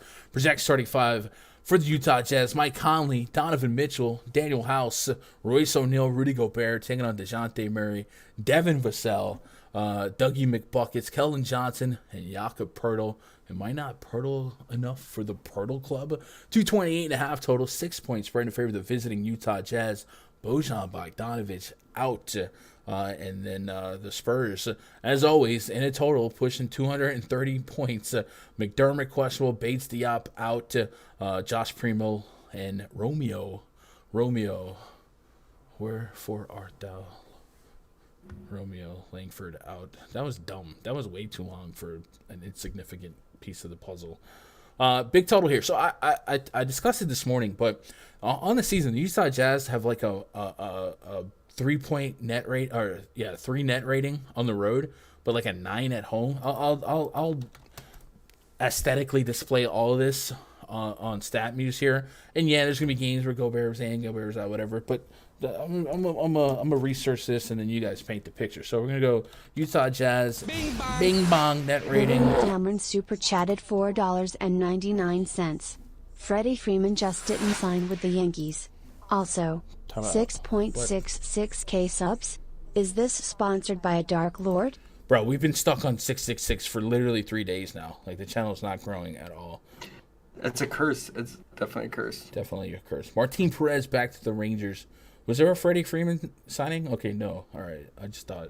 All right. Robbie Cano will be coming to the Mets camp. I'm sorry, what is role with new DS? All right. All right. Anyway, so Utah Jazz net rating on the road this season. Couple numbers I want to put out on you. They have a net rating of 3.6, and then Utah Jazz net rating at home this season. Appreciate the $5 dono, Damron. I think that puts him back as big as D, 9.6. So it's a 6-point difference in net rating from on the road to at home, and then the Utah Jazz defensive rating at home this season, 109.2, and then this season on the road, the Utah Jazz have a defensive rating of 112.5. So what I'm saying, Josh, is I think the Utah Jazz bleed red a little bit more when they're out of that thin air in Utah, and San Antonio just might have a shot to make this a game, especially when the Jazz are without Bojan Bogdanovic, who could be 10, 15 shot attempts. And this might be something to target in game theory, DFS. Luka Doncic, LeBron James, those guys might garner a lot of ownership. And DeJounte Murray, he's shown us that he has every bit of slate breaking potential, or at least opportunity to lead the slate in fantasy points. And if he's going to be third on the podium in projections, he'll likely be third on the podium in ownership. Maybe that Q tag on LeBron pushes back enough, but 60-plus fantasy points out of DeJounte Murray is not an outlandish range of outcome, and we have seen some big point guard games from a fantasy perspective against the Utah Jazz in the last week, not including Brandon Williams, but past that, guys like SGA and Luka and guys like that were able to go well above and beyond the rest of the slate in fantasy points. So I do like the game theory behind DeJounte Murray, even more so if we can get him at a decent ownership. I expect Luka to be easily the highest owned stud, but past that, I do wonder if I guess LeBron will be number 2, and if DeJounte is going to come in number 3, and we still got guys like Devin Booker a little bit cheaper. J-Val is going to represent some salary.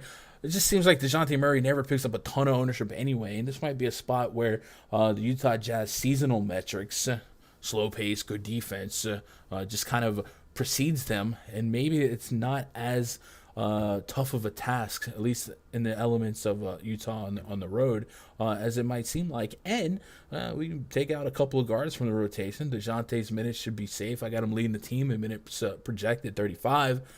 There's a lot to like here from a contrarian tournament perspective, and DeJounte Murray's being that dude for me. On the Jazz side, Donovan Mitchell's 8,200 on FanDuel, 8,600 on DraftKings. I'm looking for 40-plus fantasy points. The Spurs defense has been very, very susceptible, and if Mitchell does benefit from some of those Bojan shot attempts going his way, I got him tied for most minutes on the Jazz side. And then I want to talk about Rudy Gobert just a little bit. 7,400 even on both FanDuel and DraftKings. The San Antonio Spurs, we pull up that team metrics chart in the RunDFS.com NBA VIP spreadsheet and sorted from points in the paint allowed. The Spurs have allowed the third most points in the paint on the season. Gobert doesn't represent more than like 4, 5, 6 shot attempts per game, but if Snyder and the gang realize that, hey, they have a path to success here with Gobert dunking, sometimes a 20 and 15 or 15 and 20 game is not outside the realm of possibilities. And he's a guy that's going to give us probably a floor in blocks and steals as well, averaging 3 stocks a game. So I do like the thought of Donovan Mitchell and Rudy Gobert from a DFS perspective on both FanDuel and DraftKings. Maybe a little bit more on FanDuel just because of the stock upside. But this is a unique game to kind of break down when we take out Bojan from the mix. And if you're like me, you think the Jazz can bleed red a little bit more on the road. Maybe some Spurs become fun to click on. Pretty decent total for a Jazz game. Anything that you were liking from this game from a PrizePicks perspective? Any Rudy Gobert interest? I have him pushing almost 50 fantasy points on PrizePicks scoring. Yeah, I mean, we don't have his fantasy score. I don't know what's going on today. Like, it's weird.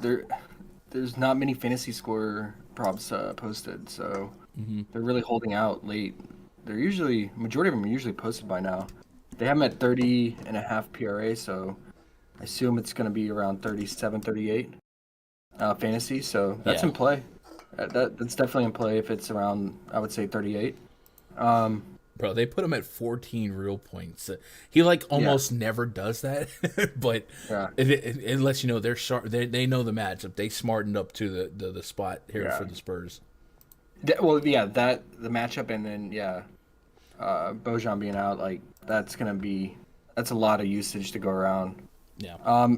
With that said, in this fast-paced environment, more possessions, Donovan Mitchell's been passing at a high rate, and I think his assist rate had gone up since All-Star break. It's at 5. I like it, but now with Bojan out, that's more assist opportunity taken away, right? Or could you still get on it with Rudy Gobert's potential to score in the paint in this matchup? Yeah. So we're looking at, you're asking about Donovan Mitchell's assist rate? Yeah. All right, let's go to the NBA Wowie here, and let's put Mitchell on. I guess we want to keep Conley on as well.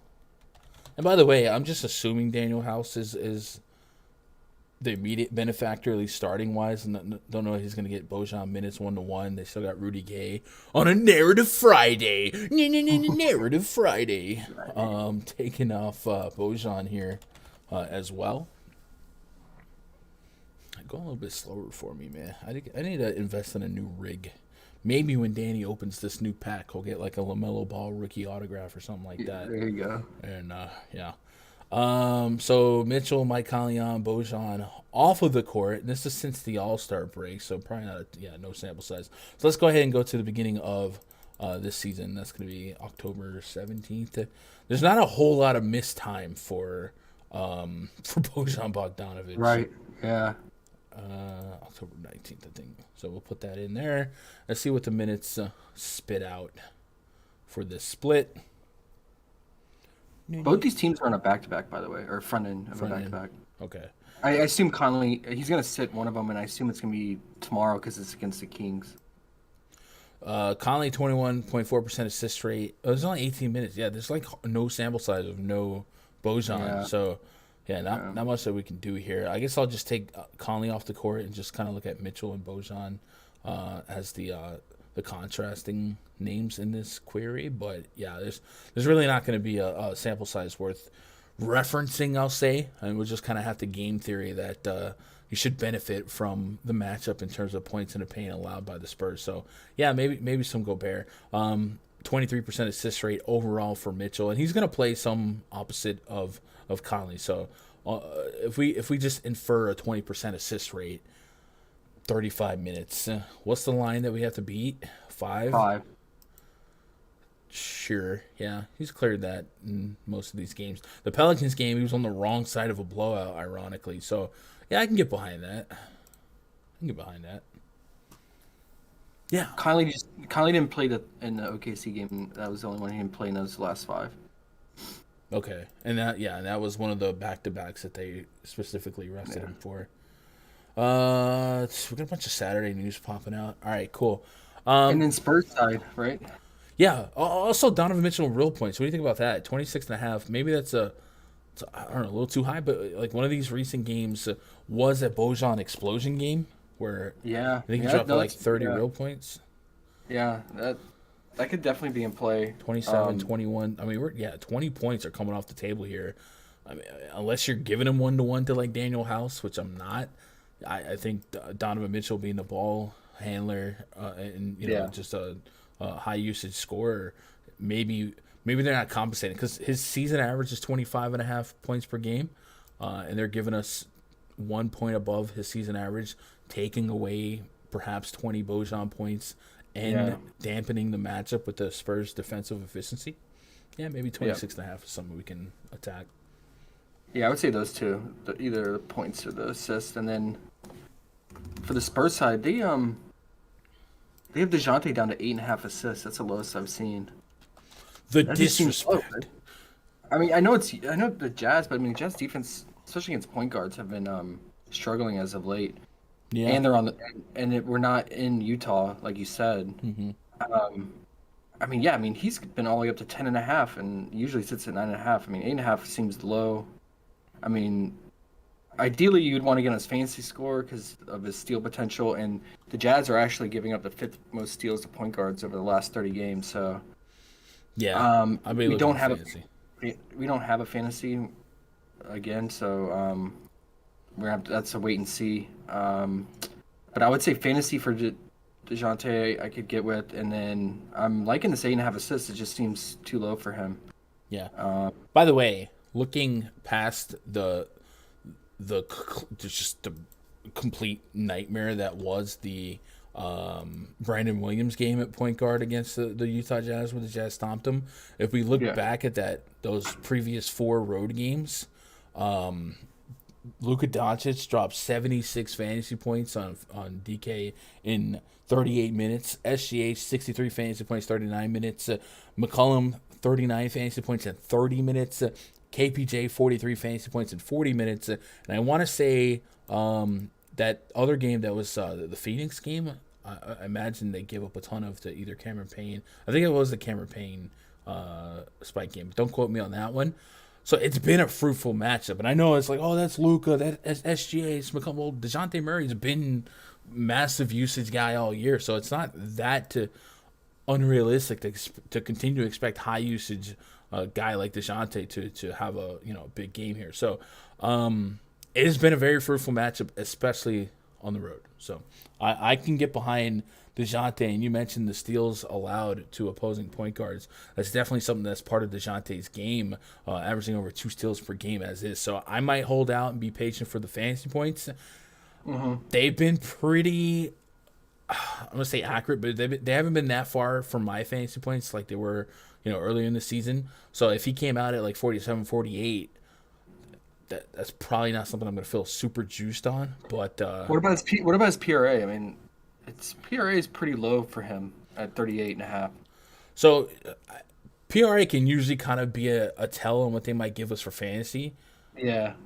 Since he does average 2.5, 3 stocks per game, 2 steals per game, we might plus 6 stats. So maybe we get a 46 fantasy point projection on him.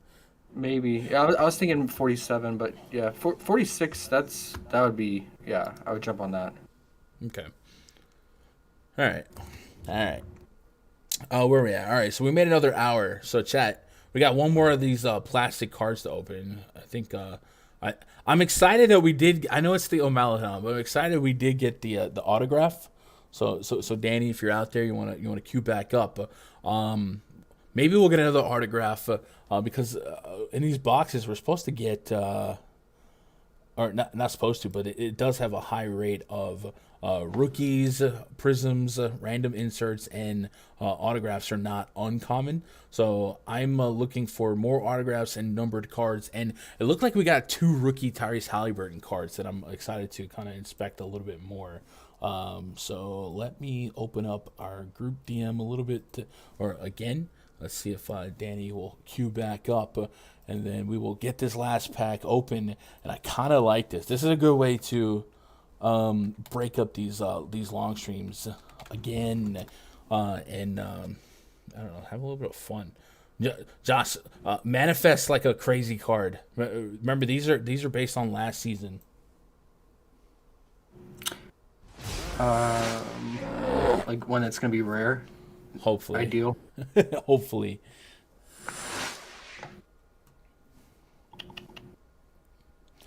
Lil Detroit 07, appreciate that sub.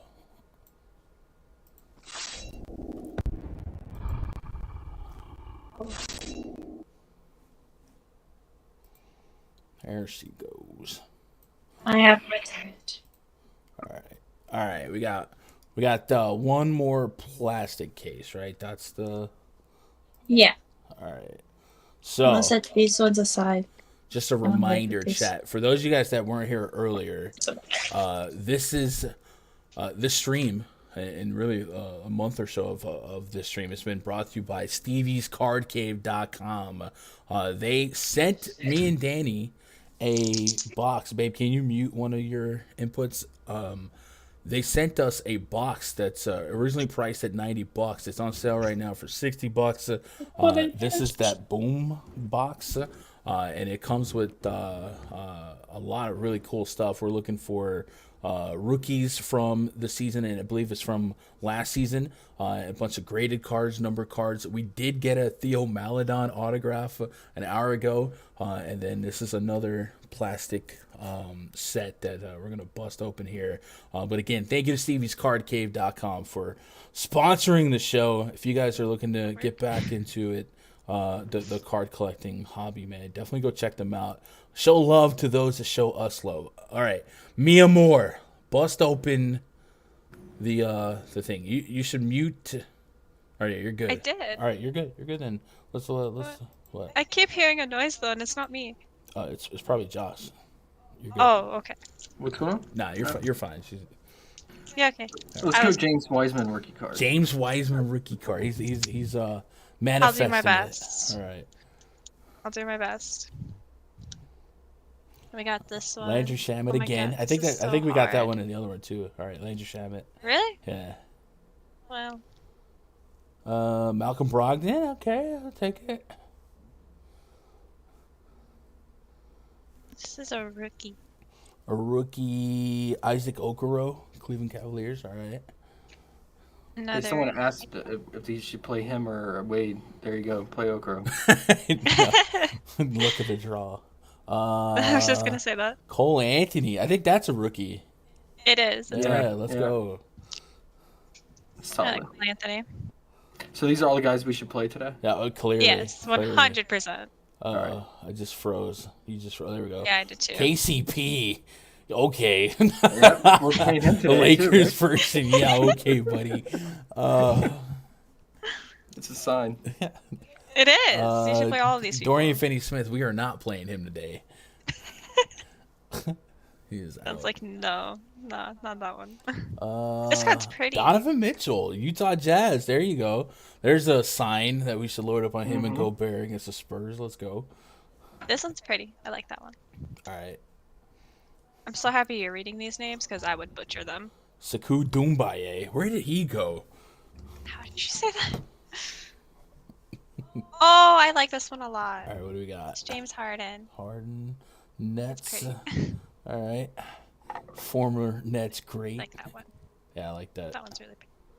Oh, this one's like really pretty. Is that John Morant? Is that the rookie card? John Morant? I think it might be. We got a couple of I them. don't think so. All right. As long as it's not a number, we're good. Or, I mean, we're not good, but yeah. That's cool. I like that. I like that one. That's pretty. And then we have this one. No more autographs. Matthew Dellavedova. Let's go. It's the Steph Curry stopper himself. The Australian. Hey, where's Chronic at? Shout out to Australia. All right, so man, that was fun. We got a lot of cool stuff. Babe, you want to find that Theo Maledon autograph again? Flash it for those that weren't here an hour ago. He's with the Lakers. All right, look at that. We did pop this autograph from Theo Maledon earlier. Shout out to Stevie's Card Cave for hooking us up with this box. A lot of fun. Check them out, Stevie'sCardCave.com. Thanks, Stevie. Shout out to Danielle for opening the cards and flashing the fingernails. But what? But no, let's get back. Okay, buddy. Let's get back into it, my love. Appreciate you. Of course. Delhi, man, the Steph Curry stopper, right? Remember that game where in the finals he like exhausted himself so much he had to go get like fluids and stuff at the hospital, man. Shout out to Delhi, man. He played some ball. All right, let's move on to the next game here. Toronto Raptors at the Phoenix Suns. Project starting five for the Raptors. Fred VanVleet, Gary Trent Jr., Scotty Barnes, Pascal Siakam, Kem Birch up against Cameron Favor of the home team Phoenix Suns. I think we're still good. I just got a ding in my headset. Devin Booker came back for the Suns after a stint on the health and safety protocol list, and immediately showed that, hey, without Chris Paul, I can give you 50, and that's exactly what he did. So Devin Booker does stand out to me as somebody that we should respect ceiling wise, and at 8,900 on DraftKings, I think the price might be a little bit too low for what we might expect his median, high median, and ceiling outcome to be against this Raptors team that is pretty far away from home. Booker dropping 55 fantasy points against the Miami Heat. Easier said than done. I know Jimmy Butler was out, but that just shows how involved he has been. Rebounds were there, assists were there, and then, of course, 20-plus real points there as well, and probably leaves 5 to 6 minutes on the table in a competitive game. So do like going to Devin Booker on DraftKings today. And then, of course, maybe we can sniff out some props on PrizePicks that we might get behind. Cameron Johnson out, something that is very notable here, joining Kaminsky, Chris Paul, Dario Saric, and then past that, Landry Shamet has been more involved lately. Do wonder if that's going to take a step backwards with Devin Booker back in the mix. Cameron Payne probably a little bit overcorrected price-wise due to that stretch of Devin Booker being out, and I think Devin Booker really just led the charge for me on guys I want to target from the Suns here. If you made a case for DeAndre Ayton, I wouldn't push back too hard, and if you thought 40 minutes of McCall Bridges was worth sweating, again, wouldn't push back too hard. On the Raptor side, we do have no OG Anunoby, no Malachi Flynn, so the returning Fred VanVleet should be presumed for 34, 35 plus minutes, if not 38, 39 in a competitive game. Scotty Barnes has been playing a little bit more point as of late. His price has shot up to over 7K. The matchup really not great for the Raptors here. And then Siakam, a little bit of a price discount on FanDuel, $1,200 cheaper than DraftKings, 8,100 versus 9,300. There's not a lot of warm and fuzzies here for the Raptors, but there is a lot of minutes, and minutes often are something I do like to target. I think in DFS I might get to some shares of Fred VanVleet and Siakam. I'm not that enamored with Scotty Barnes at over 7K. I'm needing 40, 50 fantasy points there. And then Gary Trent Jr. is just kind of, I'm expecting 30 on a good day, and 30 is kind of what he needs here. So I might get to some VanVleet, some Siakam. But I'm also going to give credence to the Phoenix Suns, man. Even without Chris Paul, they've looked like a complete team. And now, at home hosting a Raptors team quite a bit away from home. I think the Suns, not that they should struggle or blow out the Raptors, but I think this game probably isn't all that competitive down the stretch. So I'm kind of game scripting the Suns to win on the back of Devin Booker. And I don't have a whole lot of front end or secondary tier interest in the Raptors, but I will get to tier 3 VanVleet and Siakam. What are you thinking about this game from a game flow, game theory standpoint? And then anything on PrizePicks? Yeah, so let's talk about Booker's rotation for a minute from last game. It's kind of interesting. So he played the entire first quarter. Cameron Payne played with him on the court about a little over half of the first quarter. And then Booker played pretty much the entire second half of the second quarter.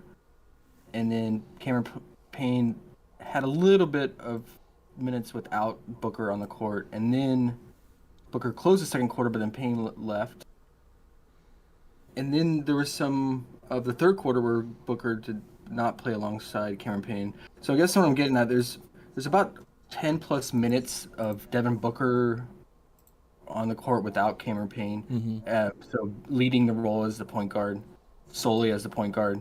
And I think, that's why we saw that spike in assists, and I think he continues that, right? Like, he should continue to distribute, especially in these minutes without Cameron Payne.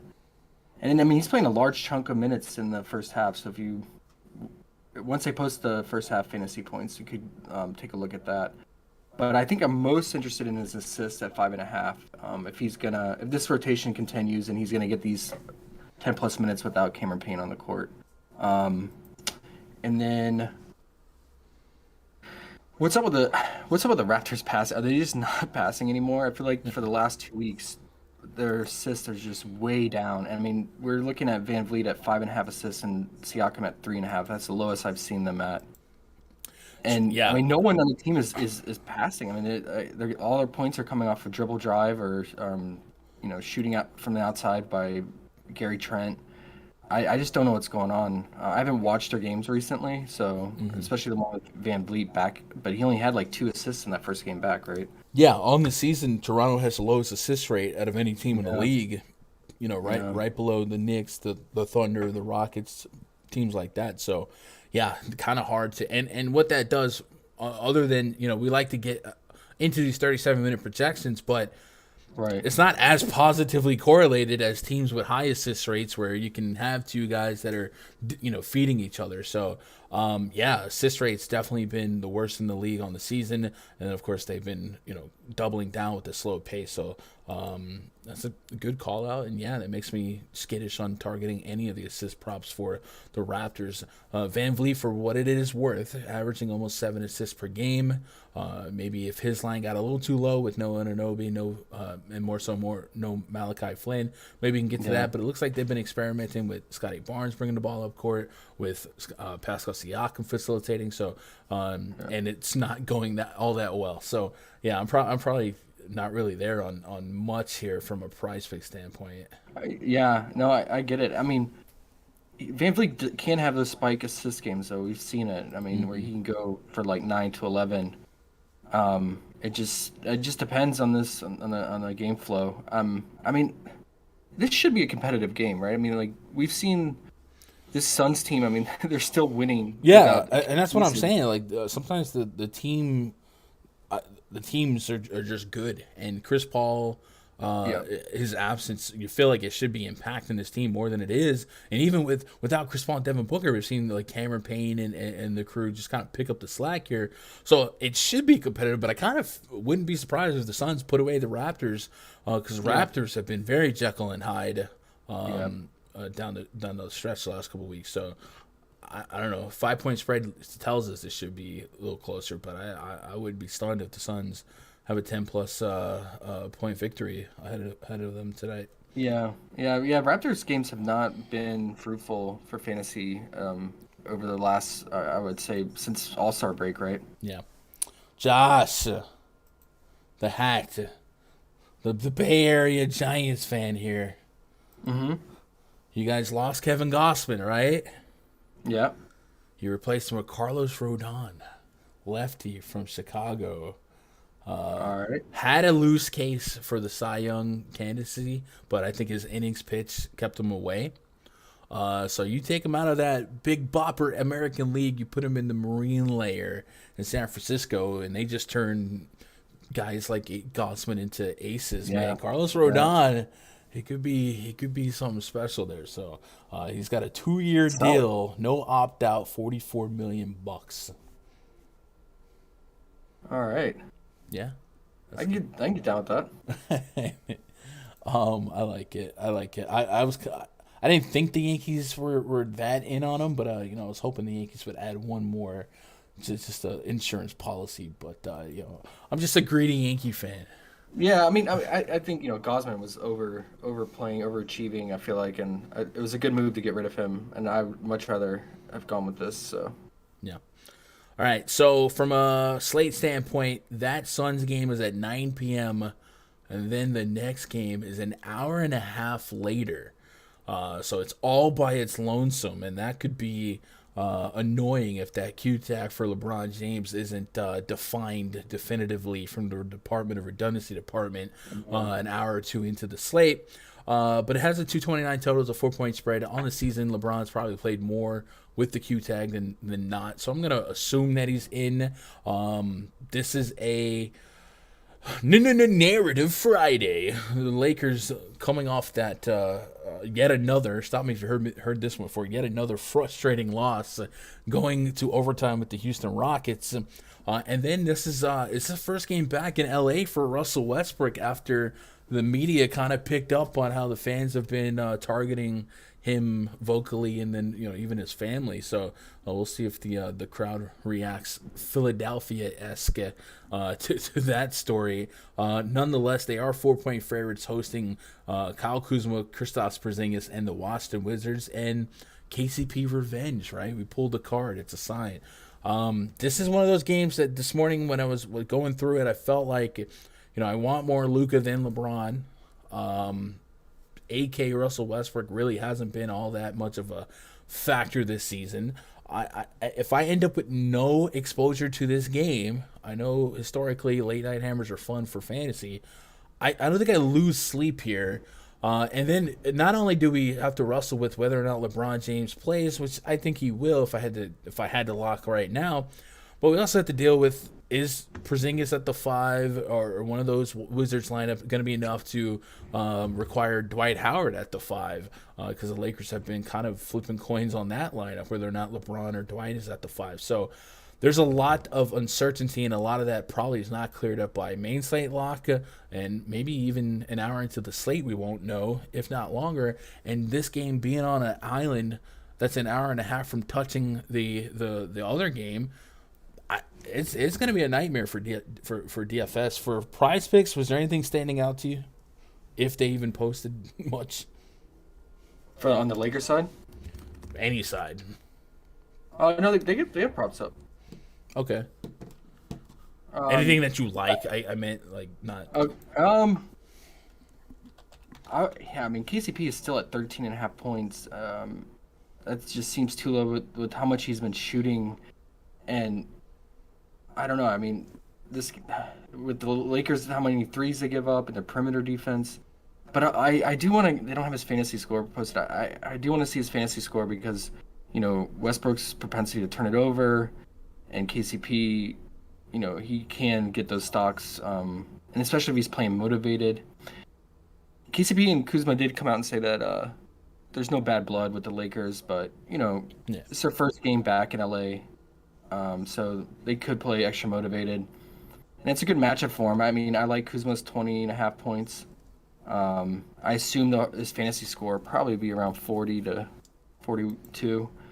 But I'd probably say his points I'm leaning towards, just because he's probably going to take more shots in this matchup.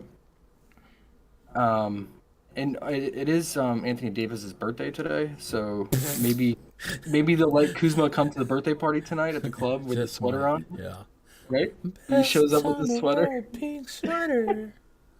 It's Kuzma time. So I'm trying to remember when LeBron was that late rule scratch.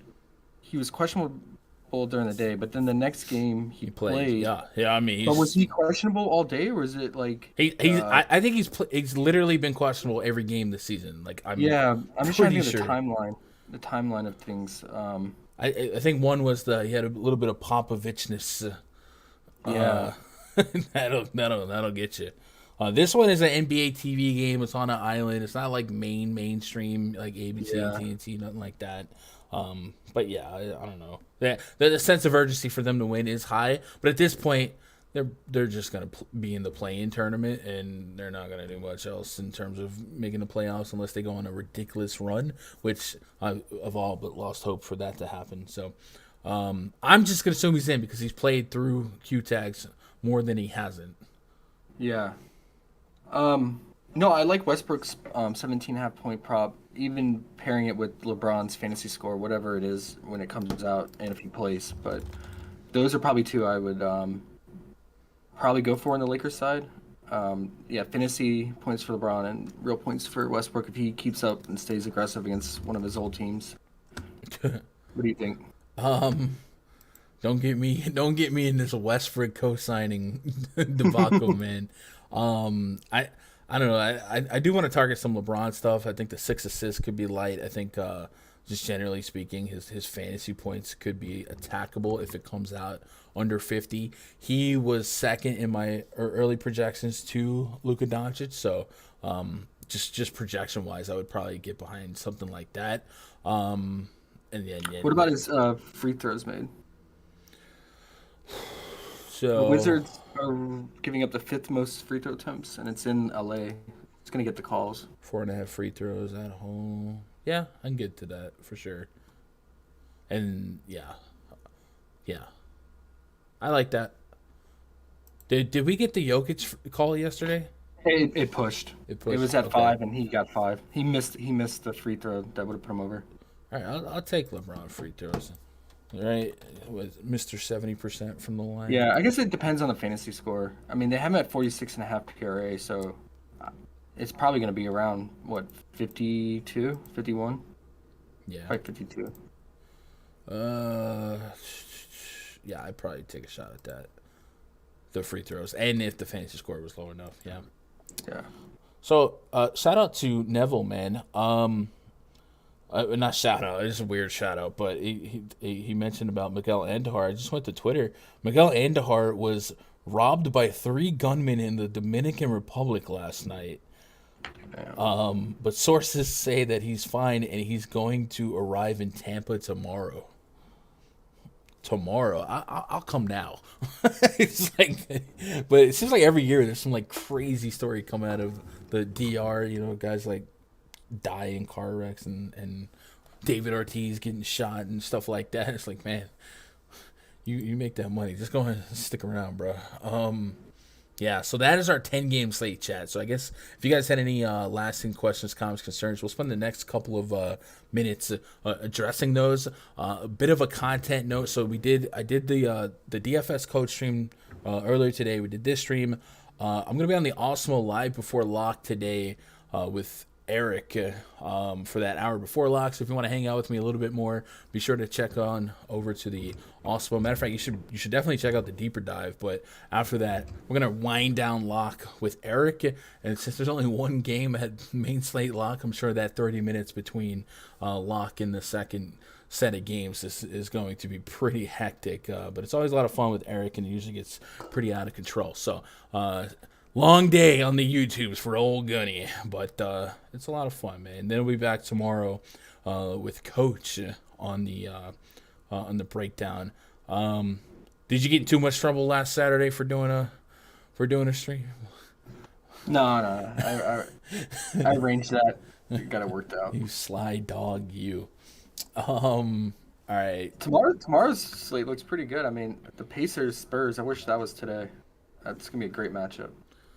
Yeah, I think that'll be fun. I think the first half, I looked at a couple of slates next week. Looks like they'll be fun as well. So, yeah, I'll probably get to splitting the shows back up because the viewership is down when we put them together. I don't know why. I figured we just knock everything out, but we'll try and get to more specific prize picks and then the DFS show. And hopefully that's the reason and no other reason other than I'm a dying YouTuber, bro. Super Logical says LeBron rebounds 9.5 of your favorite 5 picks. I don't know about 5 picks, but we can definitely call out some of our favorite prize picks plays. From a DFS standpoint, I'm probably just going to be a chalk donkey hee-haw and value stack the Pelicans. I do like J-Val. I do like Luka, obviously. But I'm going to assume that ownership projections are going to be pretty in line with the thought here. The slate's about to be crazy. Did something happen? Let me look at NBA. Nothing happened. Okay, you had me worried. Going in Zippy. Is Zippy Eric's nickname? I don't know. I need to get caught up on that. Can we call him Uric? Yo, Steve, I got a clip somewhere of Eric saying Ur. It was bad. It was like a mating call for like, I don't know, a yak. Yak. At least don't have to be awesome with Adam. No, Adam's awesome. I would love to do a show with Adam, but Adam and me are, I think, both classified as analysts, so we don't really cross paths. Rank best to worst: Russell, Rozier, and Barrett. Is that D'Angelo Russell, Terry Rozier, and RJ Barrett? So I'd probably say Russell if Edwards was out, and then Rozier, and I would flip that if Edwards was in, and put Rozier first. And then Barrett's just kind of third for me, just because I do have a little bit of respect for the Grizzlies' wing defense, and I don't know that I want to be trusting the Knicks just yet. Did any of y'all see everyone talking stuff about him on the no? Do you like Alvarado tonight? I have decent projections for Alvarado versus others in the industry. I think I put 25 minutes on him. Let me double check on the New Orleans Pelicans. Hockenstein. Where the freak? Oh yeah, there it is. I put 24 minutes on him, and the algorithm was spitting back almost 30 fantasy points. Big steals guy, so a pace up spot. You might pick some more pockets. So maybe on FanDuel it plays a better role, but $100 above mid price. I mean, that's chip in the chair territory for what I've got projected into the high 20s. Definitely some salary relief on a 10-game slate if we fall into some studs and scrubs lineups honoring Luka and then maybe LeBron and DeJounte and go from there, Y'all watch out for parachuting spiders. No, sir. I literally have not gone outside since I read that story. We're not risking that. Parachuting spiders. Franz sciences. Will Franz and Barrett be low owned enough to differentiate a super chalky lineup in large field tournament on FanDuel? So maybe Franz will.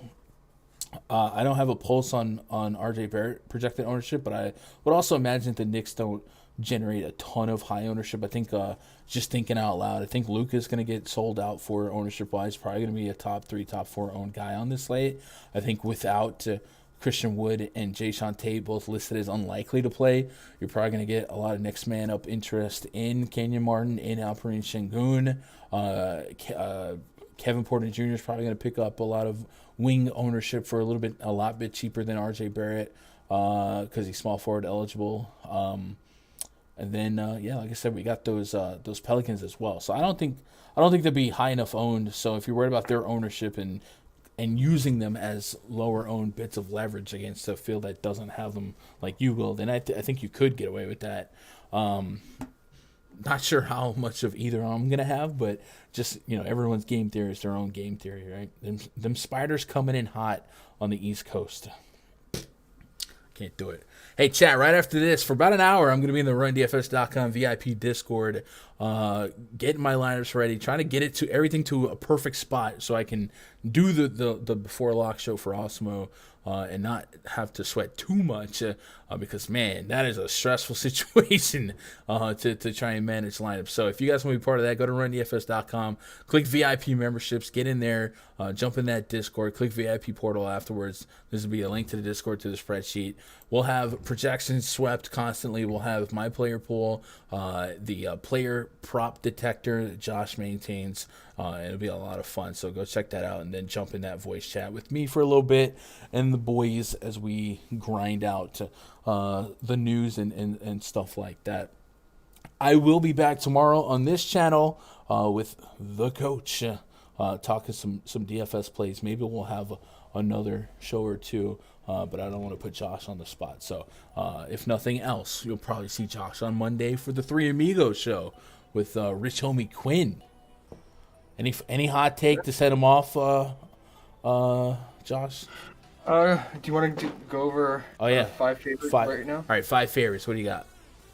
Well, so there's a lot we're still waiting on, right? There's like barely any fantasy scores posted. Mm-hmm. But as of right now, we have Luka, whatever his fantasy point is, depending on what it is. Mm-hmm.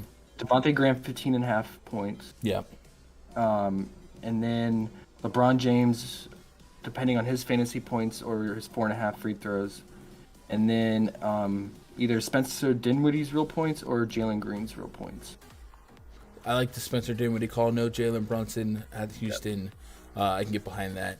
The only thing, if we do our 5 flex, it's hard to have 2 people on the same team and then round robin it, but I like that. And then we'll see what J-Val comes out fantasy-wise as well. There's a lot to like tonight. So, yeah. There you go, Chad. That's the starting point. Twitter.com/Gundacker. Hit that thumbs up on your way out. Only 80 likes for a 3-hour grind, man, or 2.5-hour grind. But I appreciate those you guys that stuck with us start to finish.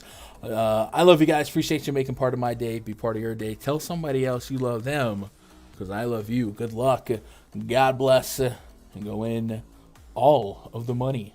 Happy Friday.